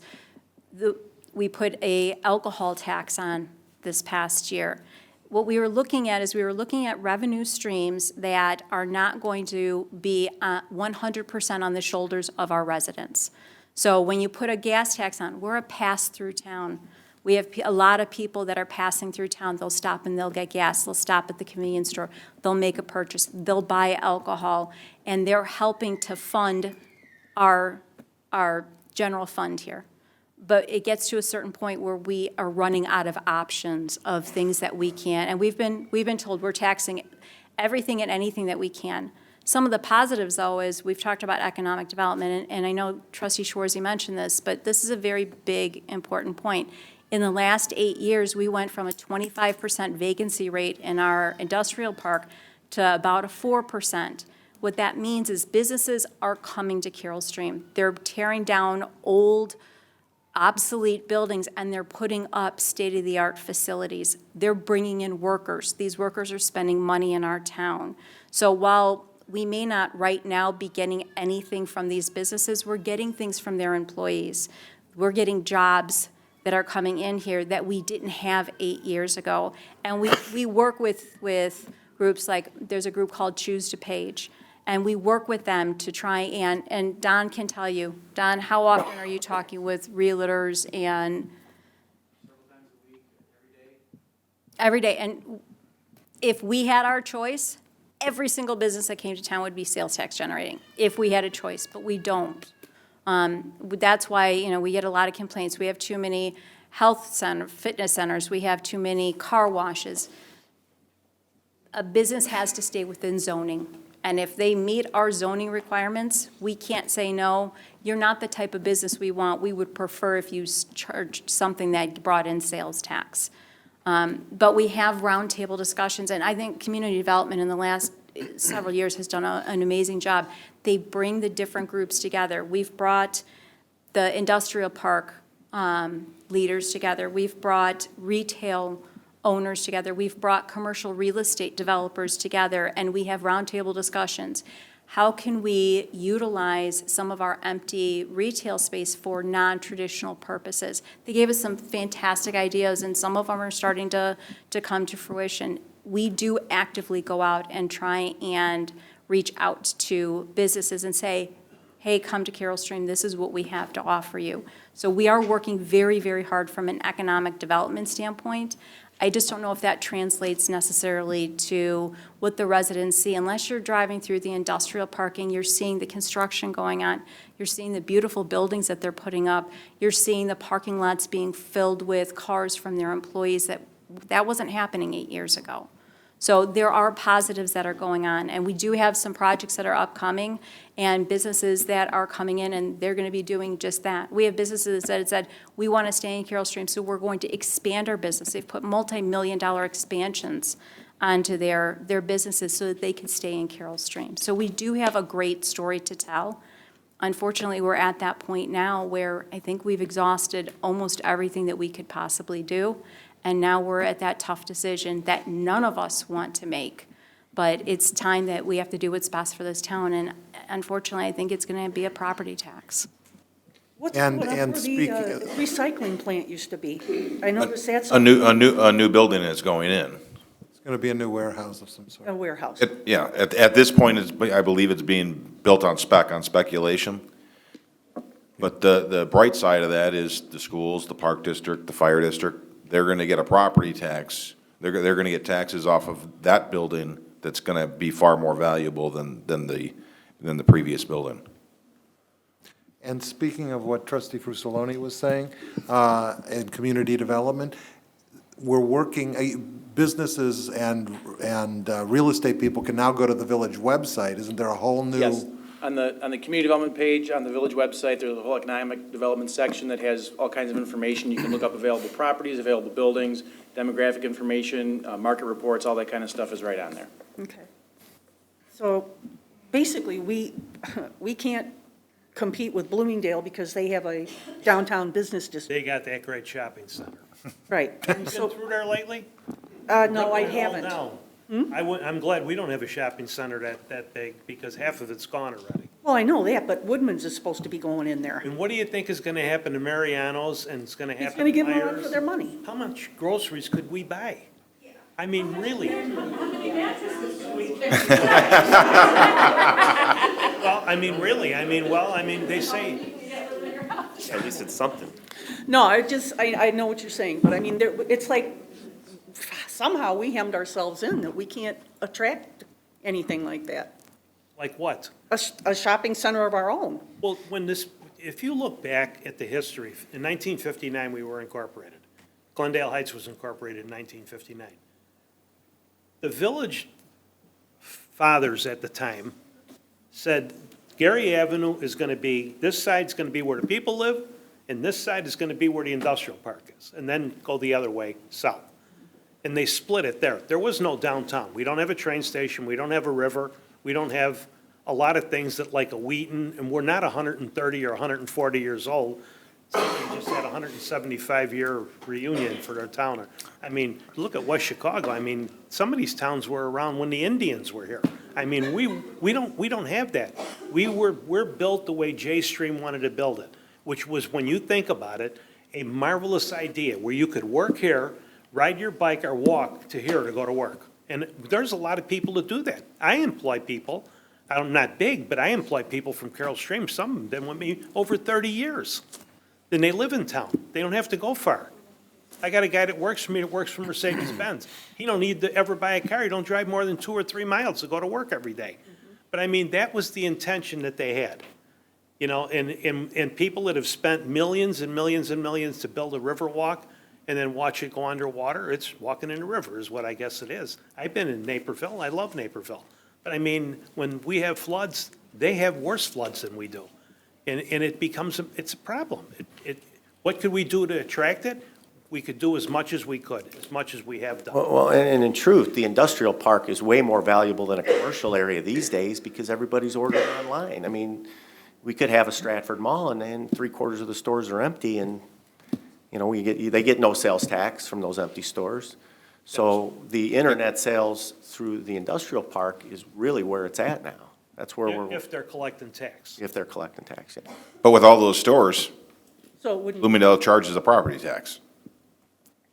All those empty stores, they. I mean, all the shopping they have, they still have to have a property tax. When you look at their debt and how much they're paying in interest, I mean, and I am convinced that one of them stores will close. That's my opinion. I hope I'm wrong, that either Mariano's will go away or Myers will go away because their history has been that when the competition gets too great, they shut them down. You got Costco and you got Aldi's going in right next door to them. And I can go buy 1 can for what a case costs. And when you break it down, instead of buying 6 cans or 10 cans of peas, I can go buy 2 because that's all I really need.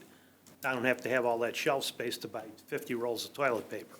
And I mean, that's what people shop at Aldi's for. They got good quality, and I can't say they don't have good quality. They have great quality stuff at a reasonable price because they've taken all of the advertisement out of it. All the middlemen. Doesn't matter whose product it is. They make everybody makes product for them. And it's the highest quality. And keep in mind, we will keep one Aldi in Carroll Stream on the south side of Schmale. We do have an Aldi, and they just got done remodeling it. It's a beautiful store. So Aldi is, you know, invested in staying in Carroll Stream. Unfortunately, their second location, due to not being able to buy the property that was in front of them, forced them to look around and go, we'd rather be on Army Trail Road. It was a corporate decision. It was not a Carroll Stream In an effort decision. to let everybody talk, I would like you Yeah. to yield, stand, and bring that gentleman. okay. Thank you, Pam. Thank you.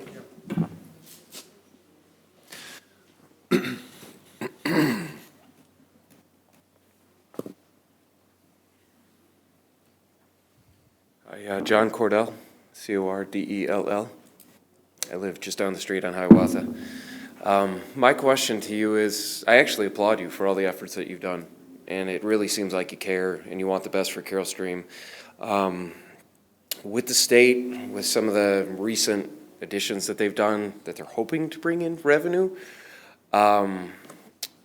you know, it's actually driving a lot of people out of the state too, some of the tax raises that they've done.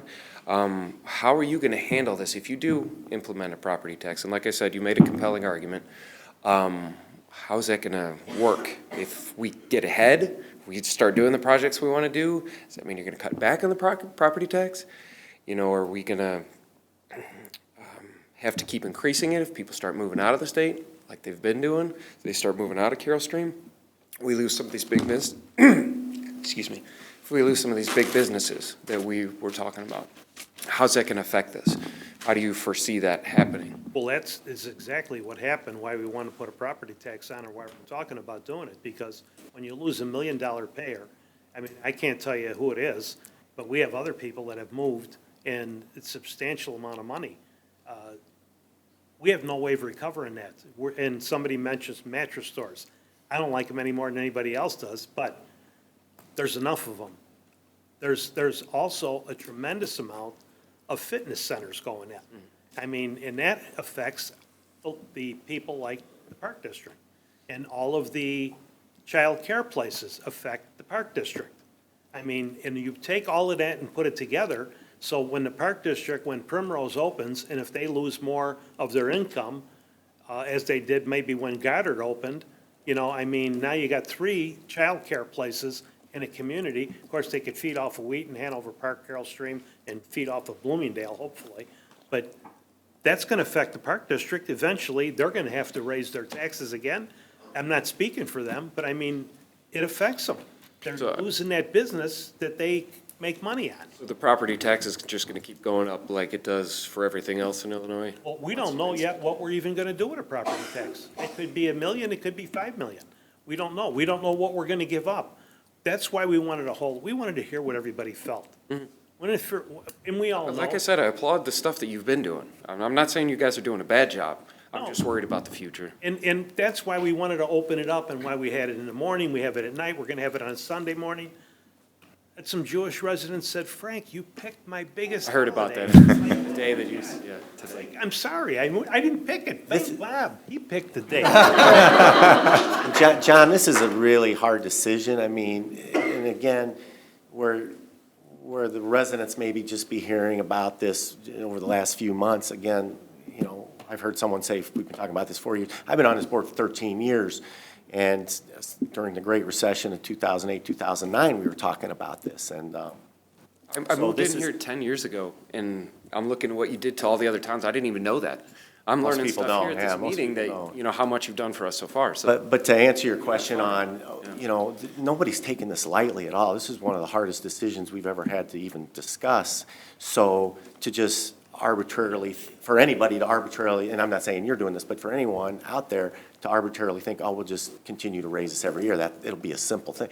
No, this is a very difficult decision to even do this, which leads to my point that if we ever have to discuss raising in the future, again, it's going to be a real difficult decision. It's not going to be made very lightly. So, I mean, you would even consider getting rid of it if we got ahead and.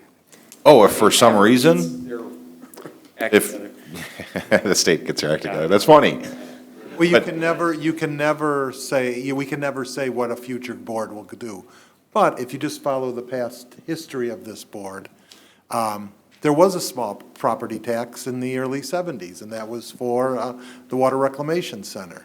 It was abated then afterwards. It was for the Water Reclamation Center and the Police Pension Fund. And when developer fees came in higher than what was anticipated, the property tax was abated.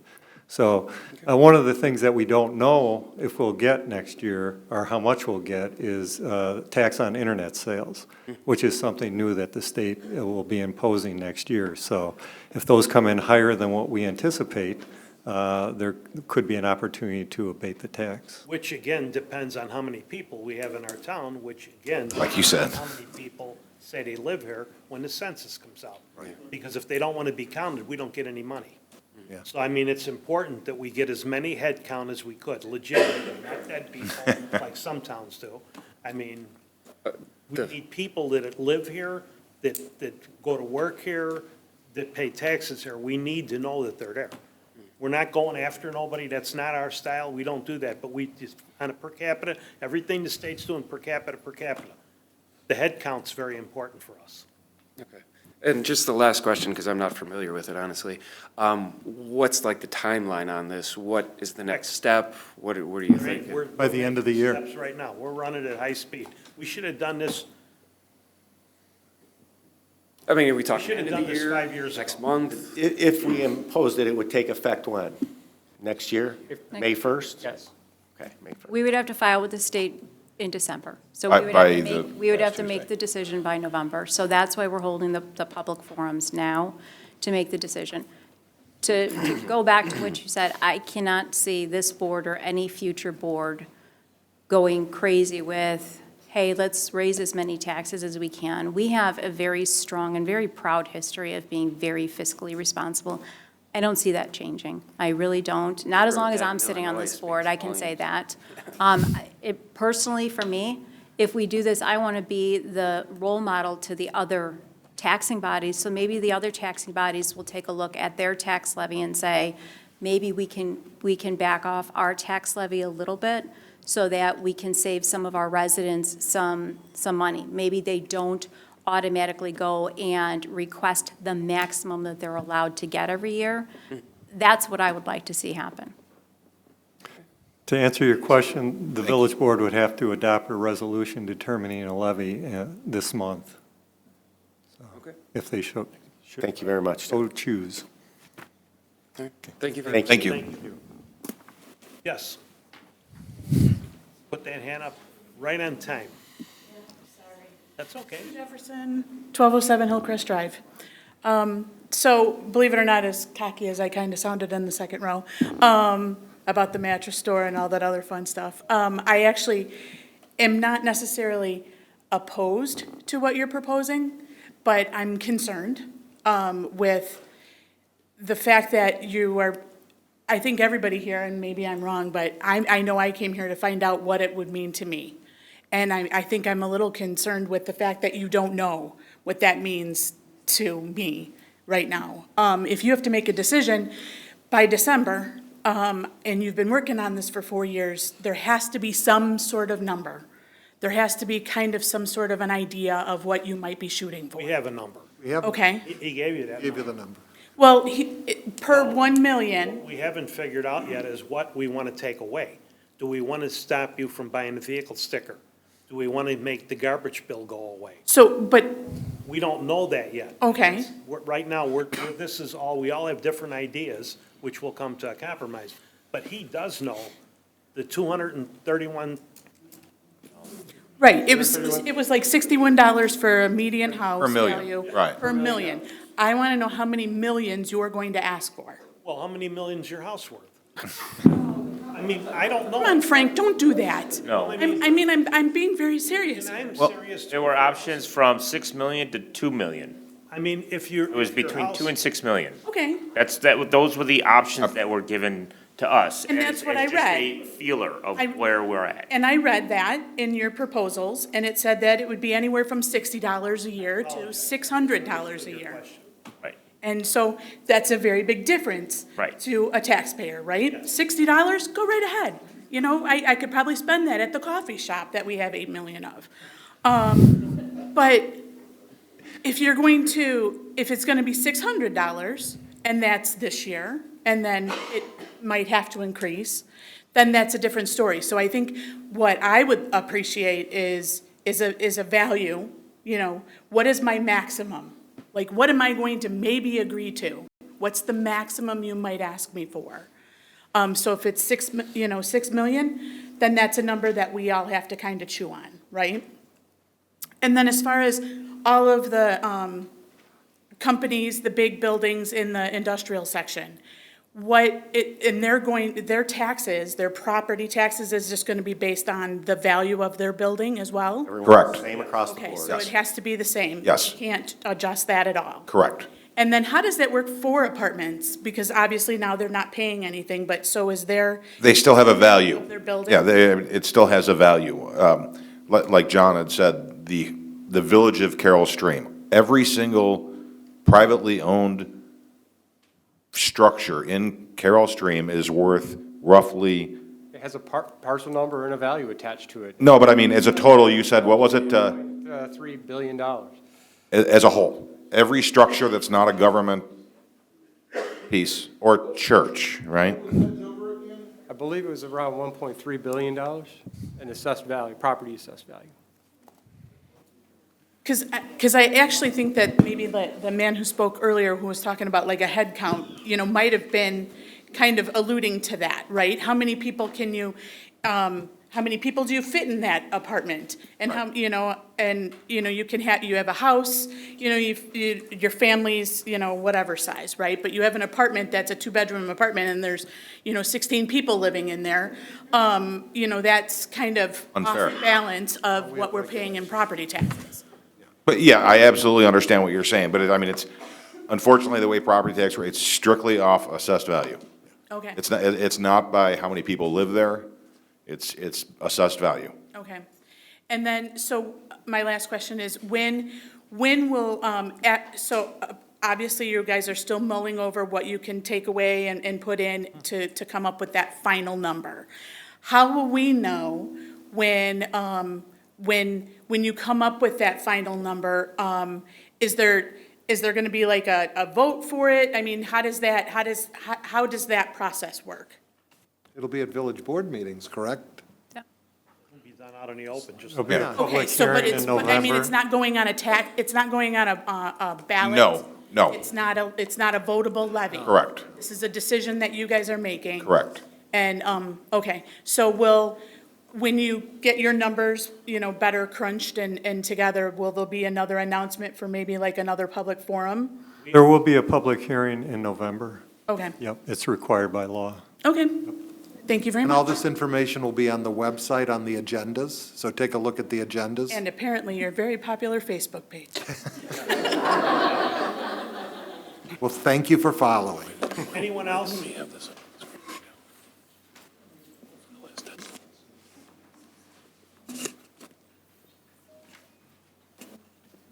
Hello, Kathy Carrier, Carrier, 1379 Birch Bark Trail.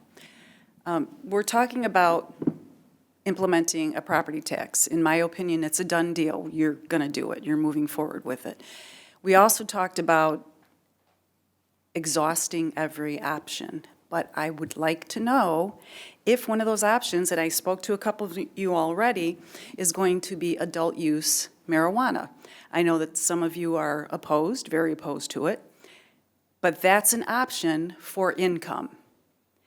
And if you say no to that option, you've closed the door on possible income. So I know that you've tabled the discussion. Is this going to be part of your decision-making? If you're going to say no to a possible income source and then come to me and say, we're going to give you a property tax, I don't think I'm going to like that. Well, that's a heck of a trade-off. So we have everybody doing drugs so they don't have to pay tax. Don't be glib. That is not, That's pretty It's- close to what it is. I get it's all the adult, reports. it is adult use. Sitting here, you want to ask them what it did to California? I've already been to a county meeting on that. It's adult use marijuana, which will generate income. And granted, just because you say yes doesn't mean that you're going to be given a permit to sell. But if you say no, you've taken that option off the table. We've taken that 3 or 4% off the table. We're still going to get 8% of the money that they accumulate from the state. We're going to get and again, I'll go back to the per capita. We're going to get paid by the head that we have here. How many people we have, that's how much we're going to get. So do we want to put it, first of all, and we've had this conversation up and back, and I understand, if it's already been approved by the state, why should we say no? The state said it's okay to smoke dope. So they say it's okay. Why should we say it isn't? And I think to answer your question, Kathy, we haven't said no. I think we still need to have some discussions on it. I know part of the goal is to see what the county's going to do. And the truth is, if the county votes for it, guess what? One of the 4 locations the county has is in Carroll Stream, unincorporated Carroll Stream. So, we tabled it, but we have not voted yes or no either way. So it will be revisited. And one of the other things also is even if we decide that we are going to vote no, that does not mean that down the road, we are not going to, as we gather more information, say, yes, this is something that we want to do. This is not an all or nothing. We have the option every year of bringing that in as a possible revenue stream. But from what I've read, the first payments to us would be next September. We don't think we have until next September to wait to see what that revenue could potentially be. So we're in the gathering information stage right now, and that's what we've asked our staff to do. And we will have to have a discussion on it, because by not doing anything, we're doing something. And I don't know what that's going to be. I mean, honestly, if we do nothing, then it goes to whatever the state law is, and that, if we don't put some kind of zoning laws in, then that means that they can, per state zoning, they could put in a dispensary if they wanted to. But we don't have enough information right now to be able to say, yes, this is going to be revenue stream that's going to bring in this much money. We're hearing towns that are coming up with really different ideas of what their revenue could be, but we don't really have a good number, if that's even a good number, coming from the state yet. So I guess my think that point it's good is- for us to be cautious on that and say it's not an all or nothing. We can make the decision, yes, today, but we're not going to be getting the money for a year. And in a year, we could be in even more trouble if we don't do something. We have to do something, I believe, today or this year as far as a property tax. If we decide down the road that, yes, we're going to get into, recreational marijuana and that brings in more money, then we have the discussion, do we abate some of the property tax that we're asking for? I guess my point is, if you say no to potential revenue and then ask homeowners for a tax, that just seems Yeah, Kathy, we counterintuitive. haven't- And you do realize, Frank, that even if you do say no, that it's going to be available in other towns around us, and it doesn't mean that it's not going to We already know happen. the towns, we have a Okay. good idea. Okay, Madison's got so- two dispensaries already. Right, so if Naples somebody got wants, Got a medical, but they voted apparently to not have it after all their pictures went on Facebook of who changed from not wanting it to wanting it. And right away, they changed their mind. It's a touchy subject, especially at my age, because I grew up in that era, the Vietnam era. I never went. I had friends that went. They came back so screwed up from the war, and it wasn't just the war. They were smoking dope when they came back, and this stuff that they're making today is, I don't even know, 5 times, 6 times stronger. This is like the king of hemp. It's grown so well that it's so strong. The average person that thinks they're gonna smoke dope, it's not like it used to be. I mean, you can go out in the field and pick it and put it together. so wouldn't it behoove you to have somebody that can control it be available to people who want to purchase? Don't you think that the black market is gonna increase?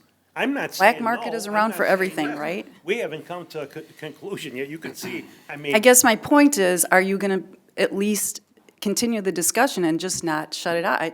We're going to have discussions still, and I believe, Bob, we have to make a decision by the end of the year. But We've been told if we don't make a decision by the end of the year, any retail locations that we have a petition could be made to put a Right.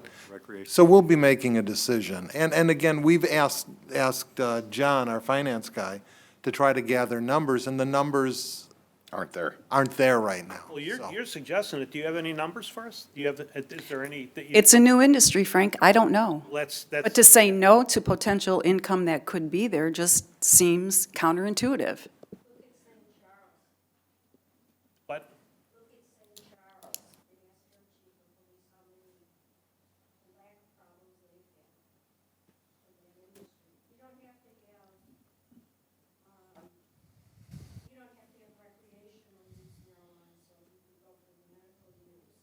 I don't have a problem with medical use at all. I think it's wonderful. I think if you've got an eye problem or a cancer problem, and if it helps make you feel better, I don't have a problem with that. I have a problem. You with do everybody realize running, that- Smoking that and driving their car and going to work in the industrial park or coming here and going to work in our public works, and 2 o'clock in the morning, they get called out after they smoke 4 dope cigarettes and have to drill a hole to stop a water main break, and somebody dies, then I start to worry about that. You do realize that part of the reason adult use marijuana is even being talked about is there are several conditions that are not on the medical use list that people can't get for their condition. So it's not so people can go out and get high and drill crazy holes in whatever you said. I'm just asking you to be So you're open-minded to saying it, and, really it's all about the money, basically. yes, that's Okay, right. I Yeah. just wanted to make that clear. Kathy Carrier said it's all about the money. Well, it is. You're asking for a property tax, so isn't it all about the money? Well, we're talking about the quality of life and changing it, and you want to ask the 2 police officers, the 2 deputy chiefs that are over here, what they think? So you're a no? I didn't say that at all. I don't Oh, even okay. vote. Okay. I haven't voted in 13 years. I've sat up here and never voted one time. This board don't need me to vote. They know Okay. what they want to do. Okay, And if they say they want it, it'll happen. okay. I am hoping that, It's an open discussion. It's not a closed book, okay. Sure. I to answer your question. We'll still be Thank you. discussing. Thanks for bringing it up. Okay, thank you. Next, anybody else? Come on.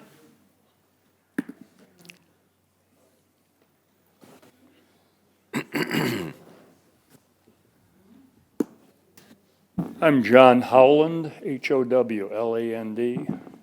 541 Wood Hill Drive. You can add to your list of advertising for this, the Homeowners Association newsletter from Central Park. They had a big article, an announcement. Mr. Mayor, thank you for having me tonight. I have one question, a couple comments, and a short speech. John, somewhere I've missed where that we don't have our share on the property tax that the county collects or the things. Why don't we have part of it? We're the only peer district that doesn't, or, peer municipality that doesn't share in part of the real estate tax. Because we don't levy one. Pardon? We don't have a We problem. don't have one. Okay, I mean, that's. Zero. That's why we don't, yeah, that's why we don't get anything from the county. At this particular moment, we don't have a levied property tax. Okay, to the other lady's comment too, that, that this, a small amount isn't that much. My real estate assessment was up 18%. So that would more than, if I had to pay it, I appealed it and it was reduced by half. So that'll cover whatever comes out on, this end of the thing. Now, for my speech, I'm no on the comment back here, so you can forward that. Is that on the marijuana? Yes, sir. So you're in my age group, Yeah, or younger than me. Yeah. about 80, so. So, but no, we get into this thing and, and you guys and 100 groups like you, thousands probably throughout the whole country, sit here and work on these situations on funding. The revenue's down, the expenses are up, and that's always a battle. And it's going to continue to be a battle. It obviously sounds like that you've put in a lot more work, larger group than most of the people have put in. But when it comes down and you talk about it and all these people come out and put in their comments and all that, it comes down to there's only 3 options left in this thing. One's marijuana, we've already heard about that. The other's a casino, and we haven't discussed it, but we don't want part of that. So the only thing we got left, I guess, is taxes, and that seems to be the answer to everything today, that we don't hear anything about, trying to reduce expenses. And that brings me down to my last comment. I remember coming home one afternoon, back about May or June on my street, and there's all these pink lines all over the place. And it looks like we're going to have a construction project here. And I'm looking at the street, and it looks really pretty good to me, and the curbs look pretty good. And lo and behold, out comes the article that they're going to redo the curbs and the culverts and repave the street. Chicago would died for the street it was in its past condition. That, are we really looking at, we have beautiful streets around here. Maybe they could go 2 or 3 years before they're repaired. They'd been sealing it, the cracks had been, filled in here. And I just didn't think myself personally that street needed to be repaired, but they repaired the whole thing. We fixed your street and your house went up 18%. Thanks. Don't blame me, blame him. But there's a reason that we do that, because people ask me all the time, why, and they've asked all of us, why only replace like 2 feet of curb? Well, if there's a crack in there and the water gets in there, he could explain it better than I could. Right. Once the water gets in there and it freezes, it's all over with. Then you'll replace all the curb, and it's cheaper to take out sections and to do the road.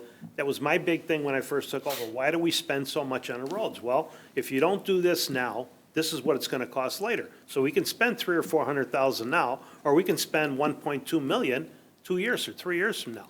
The roads don't last, and that's why when you drive around, drive through Bloomingdale's not the industrial park, that's all new. But go through where all the stores are at the mall and look at their roads, because they never took care of them.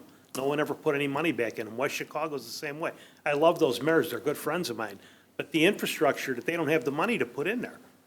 That's why our roads, the industrial park, why does everybody want to come here? Why is it only at 4%? Because we make sure, if I see your building and I'm driving around, I'll get out of my car and I'll go in and I'll ask you, when are you going to paint your building? Are you going to take care of the grass? Are you going to take care of the weeds? because it's important to me. It's important because we don't have a downtown, we don't have any river walks, we don't have anything big like a lot of these towns have. So what you see here is what you get. The North Avenue corridor is important to us. Whatever goes in on North Avenue is important, because that's how people judge Carroll Stream. When they drive through, they see the nice buildings, they're set back nice, they're landscaped nice. That's important. They're not driving down Mohawk and Mohegan and Papoose. I lived on Papoose Court. It's like, you'd have to be lost to find it. I think that's how we found it. But I mean, it's different. This is a different type of town. It's more middle-class, blue-collar, faith-based people. And that's important, to keep it that way. And we got all these jobs, and over 20 million square feet of industrial space that a lot of people go to work. So if we don't spend the money on the roads, and we know we redid the road, but we're proud of Central Park. I mean, really, that's all senior citizens in Central Park, and because we want your quality of life to be good. When you have people come over, I don't want to get into what happened at Carrollshire, because there's another story in itself. I mean, people drove through Elk Trail, and they used to call it Cabrini Stream. You know, I mean, what do? 5 pages in a condo magazine, thank you, Don, for all the work that the staff did and everybody, of what we did to work with those people for the quality of life. Now, ask what their places are worth, from 25,000 up to 75 to 90,000. That's what they're worth. That's good. It's a good thing for the fire department, the library, and everybody. Yeah, thank you for coming. Thank you. Thanks, sir. Next. Mr. Hoover, how are you? I'm doing quite well. That's good. Always a pleasure to see you. David Hoover, 7903 Williamstown Drive. Most of you know me. I apologize for that. Couple of questions that I do have. Currently, do we have any TIF districts that are active that would be exempt if the property tax went into effect? We have one TIF district, to my knowledge. That is correct. Be on North Avenue where Caputo's is that correct? Yes, sir. The other TIF district was paid off early, and that's the other one, the only one we have. Okay. And I guess, what was the part of the question? The other question that I have, and this is a very unpopular for some people, and personally, I think we should do more of it, red light cameras. You read my notes? No, I did not, sir. But I figure if you're going to make the mistake, you pay for it. I agree 100% with you. And And the same people that think that they should put cannabis in the unincorporated areas and gambling refuse to let us put red light cameras on county roads. Now, you figure that one out. how about state roads? Well, state roads, we're on North Avenue. We're already applying for North Avenue and North Avenue and Schmale's the big one that I was thinking. major accidents. Yeah. North and Gary is another one. We have. Already there. Yeah, All we got four ways? North and Gary. Two. No, we can't go 4 ways because the county won't let us put them Gary is a county road. on Gary. Ah, See, there's a reason for that. okay. I'm a great believer in cameras. It keeps everybody honest. That's my opinion. And it also points out who did the wrong thing. Absolutely, and you could see it on the screen when you said your kid comes home and you get the ticket in the mail. Dad, I never went through that light, and you went through it 35 miles an hour and never even slowed down. Come on, really? I agree. Thank you. Thank you. Thank you. Wait a second, anybody else? Okay, back there? He's just making sure everybody has the opportunity to ask questions. I'll come She back wasn't to being you when discluded. everybody else is done. We're not going nowhere. I don't care if we stay here all night. Hi, my name's Mike Daniels, 1128 Woodlake Drive. Been here since 1988. I graduated Cumber North in 1979, so I've been around here for a while. Thank you for calling it Schmale Road. I knew Mr. Schmale. Okay. What happened at Morton and North Avenue to southwest corner? Why don't we have that, why is that Winfield? Okay, you've done it, you've said it, you've done everything you could do. Cut me open and gutted me by saying that. Because Oh, okay, why did it happen? why did it happen? Because I could go to jail if I tell you why I think it happened, because Because the next question is gonna be is, why isn't your friend, the Senator Tom Cullerton here, and Pappas here, and them, who are also taking money and not standing up for you, because you've you support him in the last election. Yeah, I did support him. He's a Democrat, and I still call him, even though he's under federal investigation, he's still my friend. Darn. I mean, and I can't throw him under the bus because I believe you're not guilty until you're proven guilty. Because somebody put charges against him doesn't mean that he's 36? bad. We'll see when it's all over with, what happens. Morton. But in the meantime, that's what we do. We rush to judgment. This right here, what do you want him to go to jail? I hope that it's wrong. That's all I could say. Morton and Because I North Avenue. backed him for a reason, and I'm gonna tell you, being you brought the subject up, I'll answer your question. I sat in a water commission with them, and I watched when we were so many millions in the hole, it was a joke, when I went in there in 2007, when I came in as the mayor. I never saw a train wreck in my life like the water commission was. There was a handful of us that got in there. I came back and asked our village manager, get the lawyer and get me out of there because it's a train wreck. Everybody in there is gonna go to jail, this is the worst thing. Jim Jay go to jail? Tom Cullerton came in there as the village president from Villa Park, and I watched what he did in Villa Park. He really helped clean Villa Park up. He played a big role in helping the water commission. He drove a hostess truck, which is a lot better. I don't like lawyers. Everybody knows that. Our lawyer, I tell them that all the time. I don't like lawyers. I mean, they get paid if they win or lose. Here's an ex-military guy, drove a hostess truck, a family man, and all of those things put together. He's what we're looking for. This is what we're looking for. We got a fireman. We got a public works guy. We got a kid that grew up in town here. I mean, we got people here. This is what I'm looking for. This is what we need. He fit that profile perfect.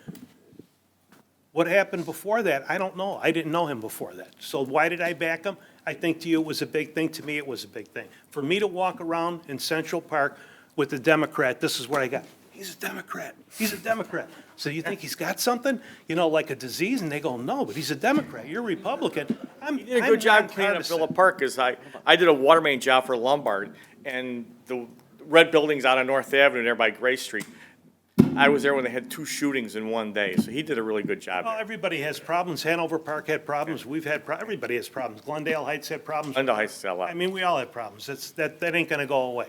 And the more dope they smoke, the worse it's All gonna right, so get. your I- question you know was what? North Can I- and Morton. North and Morton. Go to North and Morton. Let's talk about North I and do- Morton. North and Morton. I do agree with you one thing. Yeah. I do agree with you on the dope thing. I don't want it here. I just lost a brother to opioids addiction, so please, thank you, no. Okay, North and- don't go away, because that to me, that whole project there was a boundary agreement that was put together before my time. Bob, Yes, are you paying attention? I was reading some of it. Okay, this is important because he sir. asked a question. There was a boundary agreement put together Yes, with Winfield way before my time, believe me, way before my time, 20 years ago. 20 years ago. I've been here 19. Just got just under the wire, because I would have never stood for that. We really thought that in that boundary agreement that they would never get to where they got Winfield. To get there, they had to go through the forest preserve and run water pipes. That is unheard of, okay? Show me any place else that it happened. I don't know where it's ever happened. We needed 4 feet on Fair Oaks Road, and Perotti, the Italian that was in charge, and our Italian mayor at the time, he charged him $49,000, I think it was, or whatever, just so we can straighten the road out a little bit and use his property. The Forest Preserve never did anything for anybody. They don't do things for anybody. And all at once, they're running pipes through the Forest Preserve. How did that happen? I don't know how it happened. Everybody else signed off on it. Here, this is the beauty part. We had water and sewer on that property already. Got that? You know what that would have cost them to stay with us rather than go with Winfield? I do not know what We had meeting after meeting with them. It's over $1 million to run the water through there. It was already on the property. You know what I did? Made Public Works pull the water out of there and take the sewer line and cap it off. We could have worked with them if they would have came to us like men. They claim that that's the biggest project in the history of Winfield. They put it in where it shouldn't have been, and look at how close it is to North Avenue. Way too close to North Avenue. That's why. I agree with that. But again, the builders are smart. If we would have did the way we stand, the way we are, look at the buildings that have been built since Don and since we've been really looking at North Avenue. Everything is set back. That building now is like long and narrow. It would have been even more narrow, and they sell it by square feet. So how did it happen? Somebody pulled a shady deal, went through the county, through the forest preserve. I asked for a meeting. I said, because you're a liar and you're a liar. And I want all the liars in the same room. And I said that right at the county board. I want all of you in a room at one time, and I'll tell you who the liars are when we get together. And they said, okay, and they never showed up, because they knew they all had their hand. Somebody had their hand in a cookie jar. I don't know who, but I could tell you that deal should have never happened. That owner of that property and the people that built that building paid over $1 million to get that water run there and that sewer through there. They'll never recoup that. Well, we're right up there. We're right there. John and Tony's is ours, and that's theirs. And then somebody made the comment to me, well, they'll never put a sign, because they were going to put a sign, Winfield, out on North Avenue. And I said, if that happens, I'll put one on, by John and Tony's and pay for it out of my own pocket that says, welcome to Carroll Stream, you're leaving. I can't use the word, but I was going to put on there. But it's come, the last word's a hole, so, but, and he said I can't do that. But they said, don't worry about it, we'll make sure it never happens. Well, how many of them people got reelected that were involved in that deal? We made sure that they didn't get reelected, because those are the kind of politicians and people we don't need in office. They screwed us right out of that property is what they did. They stole that piece of property. Even there was a boundary agreement, we couldn't do, legally, we couldn't do anything. But that's what happened on Morton and North Avenue. And that is a sore spot for me, because that mayor and I don't even talk to each other. I don't even want to be in the same room with him. Bad move on his part. You got any more questions? I know, I already figured it's a done deal with the tax. You're out of money. Yeah, but you look at it, if he would have sat down as a man, like we do with Hanover Park, Glendale Heights, the relationship with Glendale Heights and Carroll Stream was like the Hatfields and McCoys, if everybody knows what that is. They I hated. grew up in Glendale Heights. Okay, well, and then you know. I understand Linda, And Jack. it started with the Okay. the transfer station, and Ross and Linda. First thing I did was made peace with Linda. I mean, when we needed a place to use, the police used for a year and a half, almost 2 years, used their place for nothing. What, $2? What'd they charge us?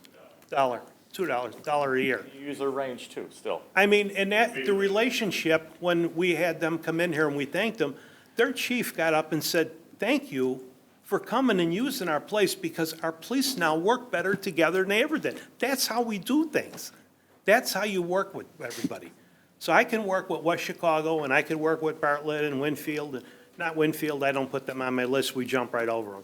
But that whole thing that was the worst thing I've ever seen happen right there. That's what happens when you're dying for bleeding the hospital for money, and I mean, there's more going on in Winfield that I could even, it's all in the newspaper. Thank you. Got any more questions? Just one for the engineering man. Sure. When you guys just did Wood Lake Drive, you did low bid out there. Unfortunately, when it rains later this week, walk it. You made more puddles out there with the curb than what they did. What was there? I have flooding in my yard now. So have your guys walk out there, you walk out there, walk the Wood Lake Drive. Yeah, we'll definitely take a look at it. It's not over yet. When are they gonna get the landscaping done? I've seen little kids falling in the curbs, behind the sidewalks. Yeah, we're That's to a the hazard. point of maybe getting liquidated damages from the contractor, because GC, A-Lamp or Plody? Plody is the, The GC? and Lamp is their sub. What will Lamp on? We don't have a say in it. Yeah, we're required I on, understand, I mean, we. You know how it goes. And our hands are tied, I mean.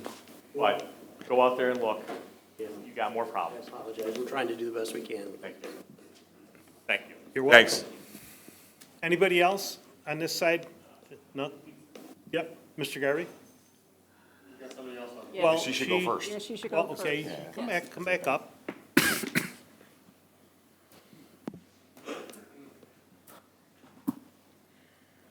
Thank you for a second chance. Excuse me. Deborah Schultz. Thank you. I just wanted to clarify something that Kathleen and the mayor were speaking about on the legalized marijuana dispensaries. To clarify something, it is and always will be illegal for someone who purchases anything at one of these dispensaries, be it a medical dispensary or a recreational, it is illegal to open up their package and have it in the car, be it just open, smoking, whatever. So our police force, if they see an open package anywhere, there's an arrest. I'm making. If they don't, they will. I've been here, was it Saturday? Last week. There was state police cars, there was county cars, there was police cars parked down the street, the whole parking lot was full. And you know why they were here? Because our police officers are teaching them what DRE means, drug recognition expert. We had 7 of them when there was only like 11 in the entire state. 7 of them are on our police department. So we know what we could do and what we can't do, and that's why they wanted to fight it as much as they could. I mean, here, think about this. They would probably like to have all the money we can get, so when it comes time for a raise, it's easier to say, yeah, we'll give them 5% or something. That's right, it goes instead of back to 2.5%. police force. Yeah, but we're not gonna do that. I mean, we take things away from people and we use that money. But the idea that not having a dispensary in our commercial area or industrial area. You didn't say we're will not keep gonna it. have one. No, you didn't say you won't, but you said that you have one, and there's gonna be people getting in accidents in the industrial area and causing all these problems.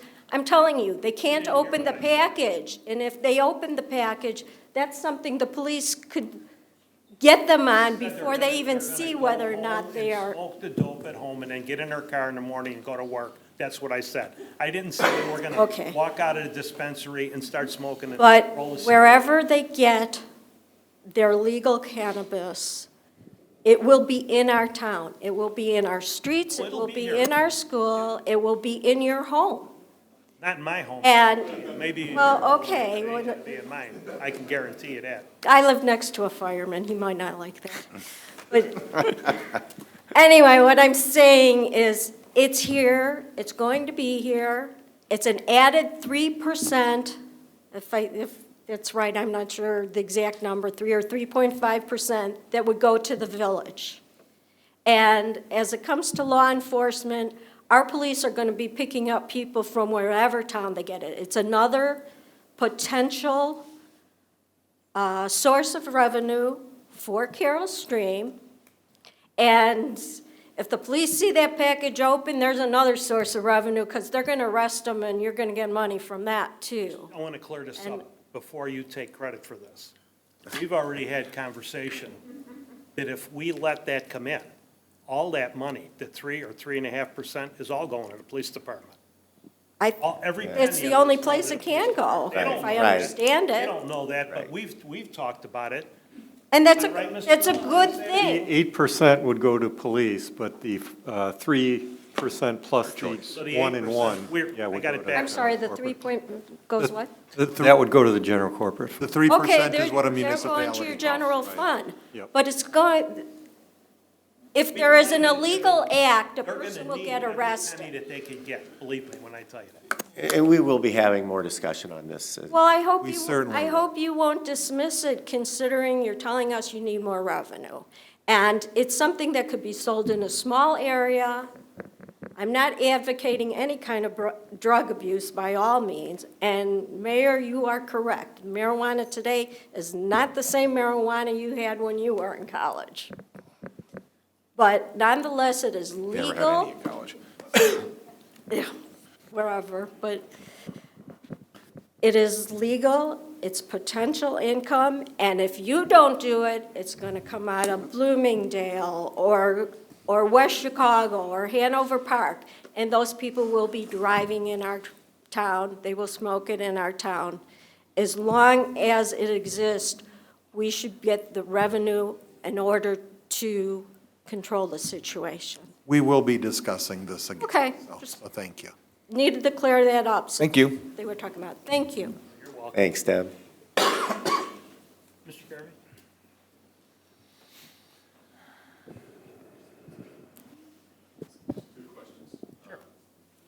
They'll spell the same. I've heard it a couple times now about the $1 million that was lost. And there's a reluctance to say what the company was. I'm just curious why that is. We can't legally Legally can't. disclose it, no. Correct. Okay. Geez, what was my other question now? Oh, no, I won't ask that question. If we still have some more time, I want to come up with another. That's fine. Or October 6th. Until we run out of questions, we're going to stay here until anyone else? Yep, Mark's already had his turn. You already had it's your okay, question. and she's had two. Go sit Come down. on, Mark. Still Mark Jacek. Again. Questions about the sales tax revenue. When a small business like White Cottage leaves, goes to Hanover Park, Pietanza's leaves and goes to Bartlett, the little impact of those, and I know sometimes you find out ahead of time that they're thinking of leaving. With all the other retail space, like across the street, where Blockbuster used to be and things of that nature, are there concerted efforts to try to find out what their needs are to keep that business in Carroll Stream before we do lose them? That was one question. Well, there is a history, like, for instance, they mentioned Aldi. I don't know if you have the knowledge of somebody deciding they're going to I met leave. with the Piantanza guy. He wanted where he can have a lot of people sitting down. Yeah. I love this food. Oh, I know. I'll still go out there and I'll buy something and call ahead and pick up dinner from 'em. Great people, great food. Some of these places are so small. In fact, we got a meeting here Wednesday morning with someone that's looking at that space that may end up knocking the wall out and going into the next place because it's too small for what they want to do in there. I mean, we're constantly doing stuff like that. I mean, we just don't, I spend probably 80% of my day working on village stuff, not my business. Thank God my business is on cruise control. I mean, and I mean that's a good thing because I'm in and out of here all day long. Oh, no, and In and out. I see you all around going, so you're always stopping in. I'm always in and out of the businesses. I mean, you talked about Blockbuster. I've been working with a guy trying to go in there, and somebody said a mattress place is gonna go in there, another mattress place. That's how I feel. I don't want another mattress place in there. That's a This sales perfect tax spot. revenue. And Aldi should have went where Piggy Wiggly was, if you looked at it. That's a perfect spot for them. It's got all the parking they need. It's perfect. It's all set up for a store, and it's as big as what they needed for a footprint. Are we blindsided very often, Don? On some of the smaller places, like like a real small pizza shop or something like that, quite often we won't have any advance notice. But like the mayor said, I mean, we're working right now trying to bring a restaurant into the space where Blockbuster was up in Heritage Plaza, so. And then another thing, like when those small businesses do leave, is there anything that I'll say, gain as a takeaway? Like, we tried so that we learn better next time when another business is looking to leave, that if you can work with a property owner, it says, hey, we've lost 3 businesses for this, this, and this. If you can accomplish this, this, and this, we'll keep this business and we'll fill your empty space right now. You gotta remember, we have no negotiating power. We've sat down with people through the years and they go, well, can you help us with property tax? God, I wish you'd have said that before. We wouldn't even have to have a meeting. They go, you're gonna help us? I said, yeah, we don't have one. The meeting's over with. I mean, I can't give you something I don't have. I can't even share something with you that I don't have. But we've had that happen on several occasions. I mean, we could have people that wanted to go in where Piggy Wiggly was. We sat down, they were putting a True Value hardware store. In 2 aisles, they were putting in a grocery store. They were putting in a chicken, Brown's Chicken. I mean, we had nothing to give them. We have nothing to give them. We have no incentive to give them anything. And this wasn't like stealing it from someplace else. This was the guy come up with an idea. We put chicken over here. We do 2 aisles of what you usually buy in a True Value because we lost our Ace Hardware because the landlord in the shopping center jacked the price up. That's what they told me, that he couldn't afford to pay the rent and stay there. And he left after all the years he was there. We have no control over that. So, I mean, and I have nothing to offer him. I can't even say, well, we'll do a sales tax sharing. We'll give you something for a few years. We have nothing to work with. We have nothing to work with. Oh, we don't have a property tax for them. Well, and I mean, really, if we had a property tax, maybe we would be able to work with some people when they want to come in.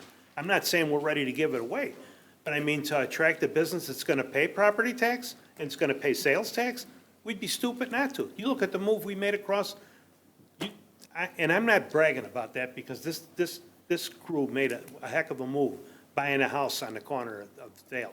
To buy that house to get across the shopping center, to get where the Red Rooster is, to go next door, which was already incorporated into Carroll Stream. It's already on our books. To get across North Avenue, to get to the two-car places in John and Tony. It's like playing chess, but nothing happens fast. It takes years for all them moves to take place. I mean, and as soon as somebody figures out how bad you want something, price of business goes way up. You know, I mean, and it's natural. It's just a natural thing. Those are my couple of questions. Thanks. Thanks, Mark. Anyone else on this side? Mr. Garvey?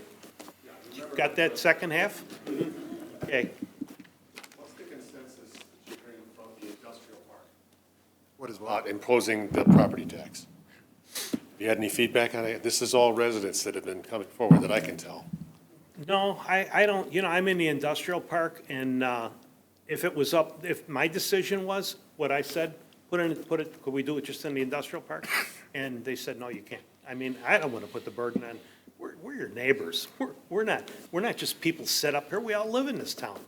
I got a building in the industrial park that I'm going to pay for, and a house at the other end of town that I'm going to pay for. But it's the right thing to do. If that's what we do, I mean, we'll do the right thing. But if you don't pay any money, I don't care if you stay here. I hate to sound that way, but I mean, I'm going to tell you, we went to a ribbon cutting 3 weeks ago, and the guy's bragging about solar panels. And I'm all excited about the solar panels. So how much it costs to put them up? He said about $30,000 a house. Man, it's good. Like, that's phenomenal. All of them are orders going out? Yeah, he said all of them. So what do we get out of that? What's the village get out of that? Oh, nothing. There's no tax on that. What?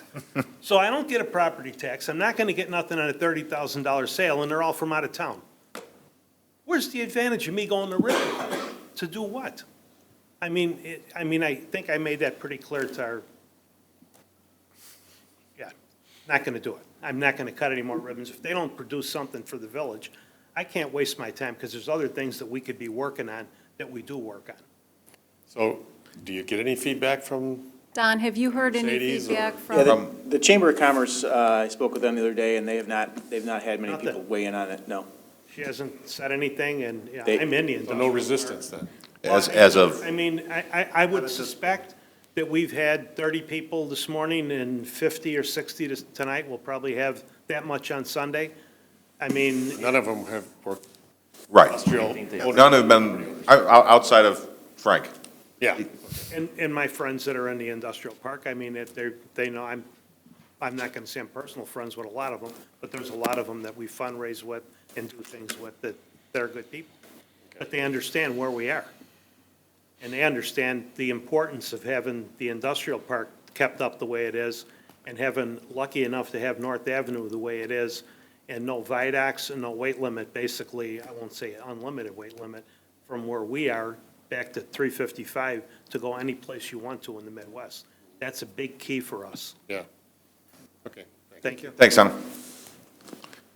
Come on. It's actually, that's a good point, though, like the 200-person building that, you know, they moved their sales office to a different town, so now they're not paying anything. Basically, what's gonna stop them is they are going to get charged to move those 200 people to, you know, somewhere where they don't have to pay. They'll have to pay a property tax in another town. They'll have a municipal tax. Benefit from it. Well, So, you know, do we have I mean, what happens? Then that building is now empty and we. Well, if they sure, sell that's all, yeah, that's speculation. There's no way we can tell how many businesses will leave. They'll have to pay a comparable tax in another town. So and we're think about this, they leave and they still own the building. You still have to pay We tax. still got a property tax, and those 200 people are gone. I And mean, if if they that's what they want to do. And if they sell the building, they'd have to pay a real estate tax. And I wouldn't be so quick to shut a building down with 200 or 300 employees and move to Indiana thinking they're going to come with me, because today there's a lot of jobs out there, and this $15 an hour deal is killing a lot of small companies, level entry jobs. Those were, they're going to pay, just like Bob said, they're going to pay tax wherever they go, unless they go to Willowbrook, which I could tell you, they'll probably end up putting a tax on. And Oak Brook's a big shopping center with no people. I mean, they've got the best of both worlds. Questions? This side? Come on, come up with something. Make something up. You have a question? Well, if no one else has any questions, I may make a few comments. I mean, we really wanted input, and we did get a lot of good input, you know, and I make just with some things, and a lot of things that we talked about, the cannabis thing. We don't know what we're gonna do with that yet. That could end up to be, that could be something we have to look at. I mean, I'm not gonna say it's dead, I'm not gonna say it's alive. I mean, I'm watching all the other towns, and I'm not sure some of them even know what they're doing. And when you say you're gonna do it, and then you decide you're not gonna do it, and then you go back to doing it again, I don't wanna do that. I like to make one decision. I don't like the way the state handles things, and they tell me, oh, well, don't worry about it. We'll put a trailer bill on that and straighten it out later. I don't wanna straighten it out later. Do it right once, and then don't have to go back and do it over again.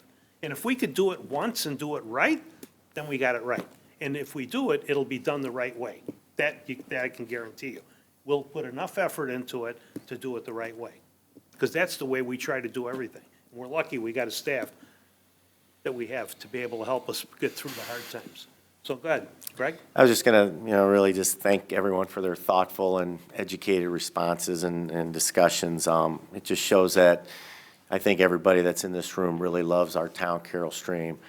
Whatever we decide to do, it's not an easy decision. I said that before. Nobody up here wants to do this. I mean, there's a sense of pride that we all have. I mean, Frank's been on the board for 19 years, Matt, like 16 or something, and Rick 16. I've been here 13, Mary's been here 12 or something like that. John's almost 8. John, 6 months. Welcome aboard. But we take a lot of pride in that. We take a lot of pride that, guess what? We provide free snow plowing. We provide free, taking care of our roads. We provide free bike paths. We provide free sidewalks. And guess what? On top of that, we're going to provide free police service as well. So, I mean, unless you own a car in this town and you buy the city stickers, obviously the water bills pay for the water that you get. But you don't have to shop in Carroll Stream. For 13 years, after every single meeting, I've been saying shop in Carroll Stream.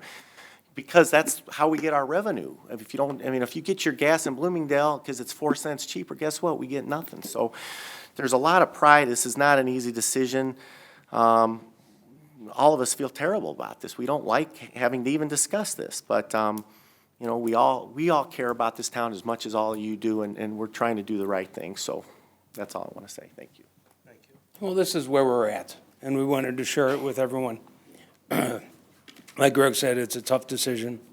I've been in the municipal business for 45 years. I've worked for another municipality. So I see it from the staff side. I know what they have to go through. And my message to our staff would be, don't cut any capital projects. And we've had to do that to try and maintain a balanced budget. Cutting capital projects just costs money. As Frank alluded to, if you don't replace the street, if you don't replace the curb, next year or 2 years down the road, it's gonna cost more money. And that's the experience I've had. Now, I'm in the water sewer side, so it's a water sewer fund, but trying to sell a lift station project 8 years ago for $500,000. Well, in 2016, the project finally got started, and it's just finishing up now at a cost of $2.3 million. So quite a difference just because we waited. Nobody wants to do this, but we're in a position where we have to, and we want to share it with you. And that's where we're at, and nothing is taken lightly. Every one of these people on this board cares immensely about this town, and we want to do it right, and we always strive to do it right. So with that, thank you all for coming, and God bless. Thanks, Frank. Thank you for coming. I appreciate everything everybody has said. This is something, as long as I've been on the board, we pretty much every year have discussed the possibility of a property tax. And at our earlier meeting, it was Bob, our village manager, mentioned that this was also being discussed in the 90s, but then with developer dollars from the rapid development of parts of the village, they didn't have to do it at that time. But, so I appreciate you caring enough about the community to come and take a listen to our plight and and then we up here have to make a decision, and it's not going to be an easy decision, but that's why we make the big bucks. So, that's a joke. He's joking. You can look at our things, we make what? $2,600 a year. $2,600 a year to sit up here, so, this isn't a full-time job, we're your friends and neighbors, so, whatever we do, we're still gonna be your friends and neighbors, so, thank you. Thank you. Trustee Zeta? Since I've only been on 6 months, I just want you to all know that it wasn't my idea for property tax. Just want you to know. It's a collaborated effort, but it's not my idea. Don't hold it against me. But I thank you for coming, and just like in the morning, you know, y'all came in with some educated questions and stuff, so we appreciate it. That's it. That is all. Well, thank you for that wonderful comment. No, he's joking. Trustee Frizzaloni?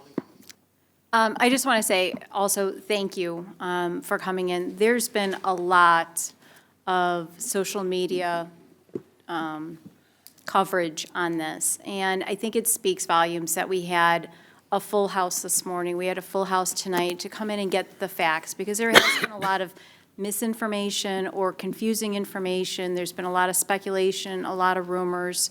So I think it speaks volumes that our residents care enough to come in and to get the facts. I want to thank our staff. We have an amazing staff. About a quarter of our staff live in town. The rest of the staff that don't live in town, you could not tell that they don't live in this town. They take an awful lot of pride in the job they do. They put their heart and soul into making our town what it really is. And this has not been an easy decision for our staff to make. It's easy for them to say, well, I don't live here and it's not going to impact me, but it really does impact them. And they're the ones who really have been working the hardest to try and keep us from this point of having to look at this property tax over the years. So we know we gave you a lot of information tonight. We know there's going to be more questions. If you do have more questions and you can't make it to our October 6th, 7th? 6th meeting, please reach out to us. I think everyone knows how to get a hold of us through email, Facebook, call the village manager's office. And with every new question that we get, because people post questions to us, Tia does a great job of getting the information out. So we're going to update our website. We'll continue to update our Facebook and Twitter.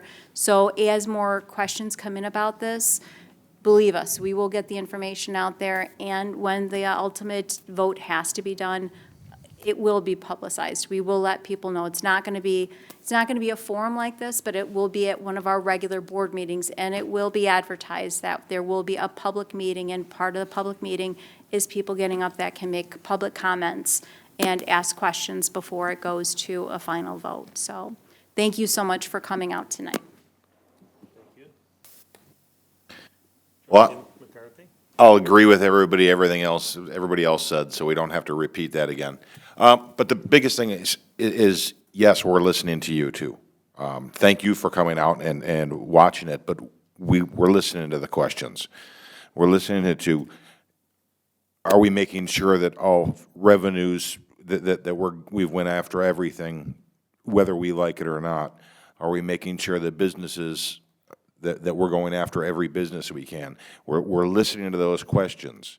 We're not just up here letting it go in one ear and out the other. So I want you to know we're listening and we're hearing. So thank you for being out. Mr. Mueller, you'd like to make a comment? No, I think the board did a good job. We do have a board meeting after this. Yeah, I know. Just a reminder, okay. You in a hurry? I'm No, not in a hurry. nope, I just wanted to remind you. Blacked out the whole day till like midnight, 1 o'clock, and I'm like the old days. Yep, yeah, right. Any of the staff like to say anything? Phil, you're doing a lot of things at Public Works that people don't know. How many trucks have you refurbished? What are you doing? How much money do you save by doing that? We are now rehabbing our 5th and 6th dump trucks. A new dump truck today, the larger size, costs between $190,000 and $200,000. A medium-sized truck will cost us in the area of $105,000 to $130,000. Our trucks don't get a lot of miles, But because we plow snow with them, they take a beating, and the salt that we put in them to spread on the road just eats up the metal, even though we wash them religiously after most storms. About 6 years ago, we decided, instead of surplusing the trucks and buying brand-new ones, we would rehab them for about a third to 40% of the cost. Our intention is to get at least 10 years out of the rehab truck. The engine is fine. These are, if you treat them right, million-mile engines. We're putting a couple thousand on a year, which actually is not great for the engine either. But we put new beds on them, we put new hydraulics, we sandblast the bottom and put new coatings on them, and we end up getting a truck for a third of the price as we would a new one. Even when we buy a new truck, some of you have probably seen our pink snowplow truck on the road, which we're very proud of. When we did that, we solicited donations. Our intention was to bring attention to breast cancer. That's why we chose pink. We got $14,000 in donations from vendors associated with the build-out of that truck. So we reduced the cost there by about 6 or 7%. We do a lot of other things, like purchasing cooperatively with other agencies for everything from new vehicles to janitorial services products. We also jointly purchase mosquito abatement services with both Wayne and Bloomingdale townships. We're in an agreement for those services with 4 to 6 other communities. Every opportunity we have to share equipment, we do. Somebody talked about sharing with our other agencies. Just today, I got a call from the Park District asking, can we borrow one of your light towers? And the answer was, of course, yes. A couple of years ago, we bought a new chipper, and we sold them ours for $1. They use it much less than we do, but it's also there in an emergency. We have a bad windstorm blow through town, that chipper is ours whenever we need it. We now have 2 then instead of 1. We recently replaced a lift truck. Some people call them cherry pickers, but they go up to fix streetlights. We outfitted that truck to serve both tree trimming and streetlight repairs, so that when our small lift truck, which does streetlight repairs now, finally is retired, we don't have to replace it. That'll save us $130,000 by designing and outfitting a combined unit. We've done that with multiple other vehicles where we were able to replace 2 vehicles with 1 at a fraction of the cost. We use seasonal employees to cut grass all summer long. Now, they're only with us from May till August, but at $10 an hour, they're a lot cheaper than a $30 an hour full-time maintenance person with benefits. Somebody asked earlier about part-time employees. We used to have full-time secretaries in Public Works. We now have 3 part-time secretaries who each work 19 hours a week. So they do not qualify for a pension or health insurance or other benefits that they used to before the recession. So we're constantly, like every other department, looking at ways to reduce our costs and just trying new things along the way. We mow the grass along county rights-of-way.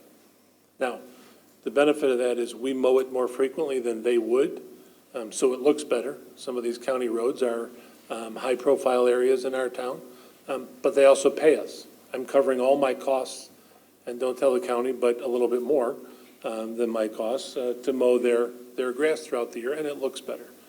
So all along the way, we're focusing on quality of service, how we can sustain that, but also save money.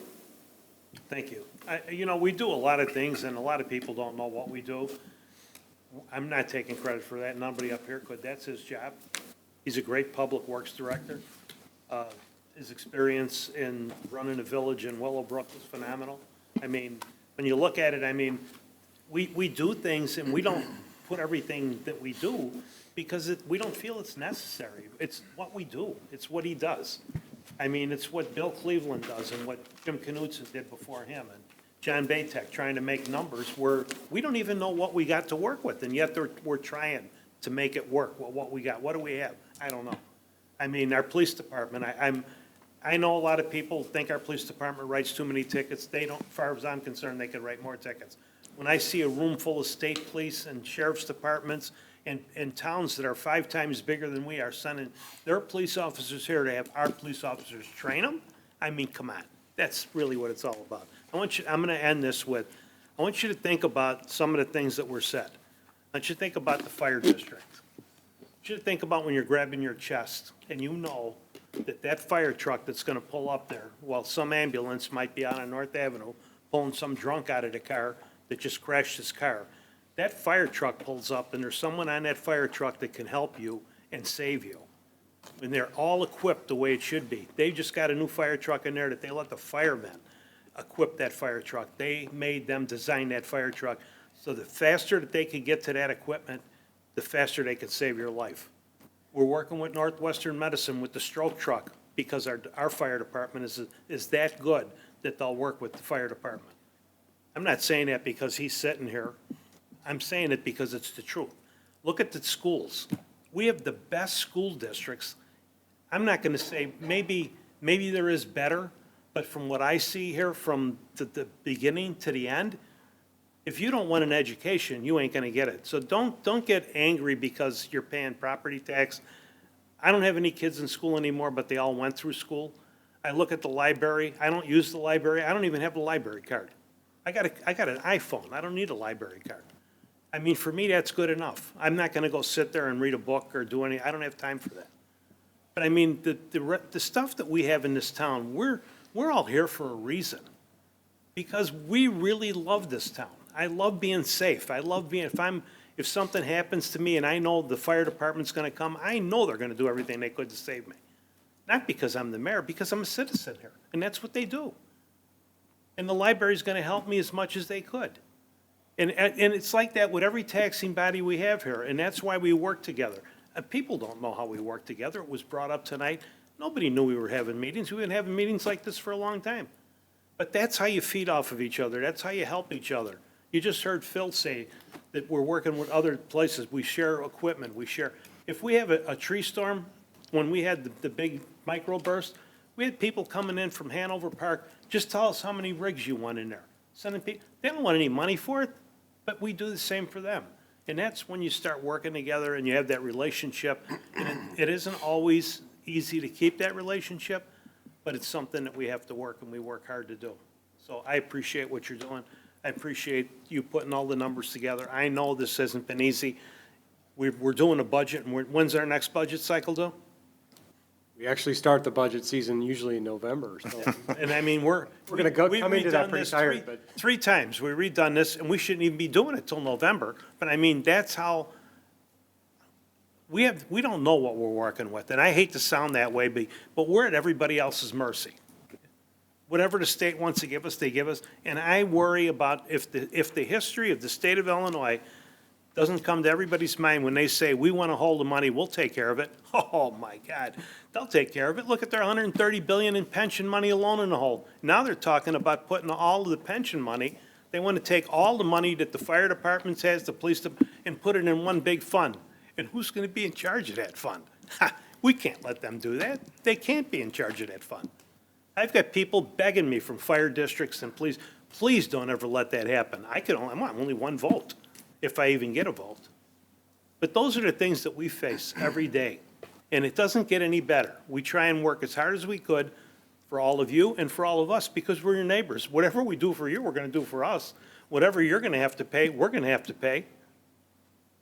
Whatever happens here is for all of us.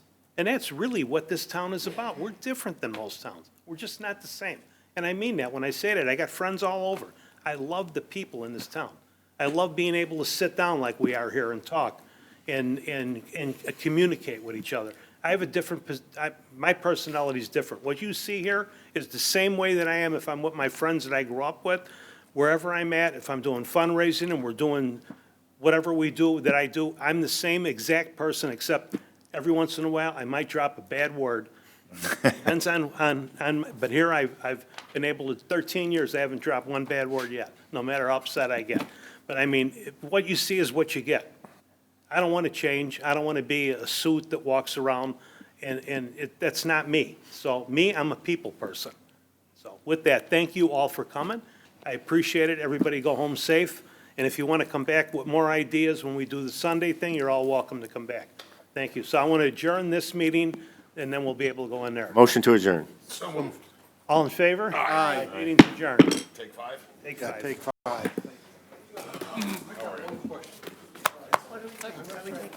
Take it five. Are you Are we taking 5? okay?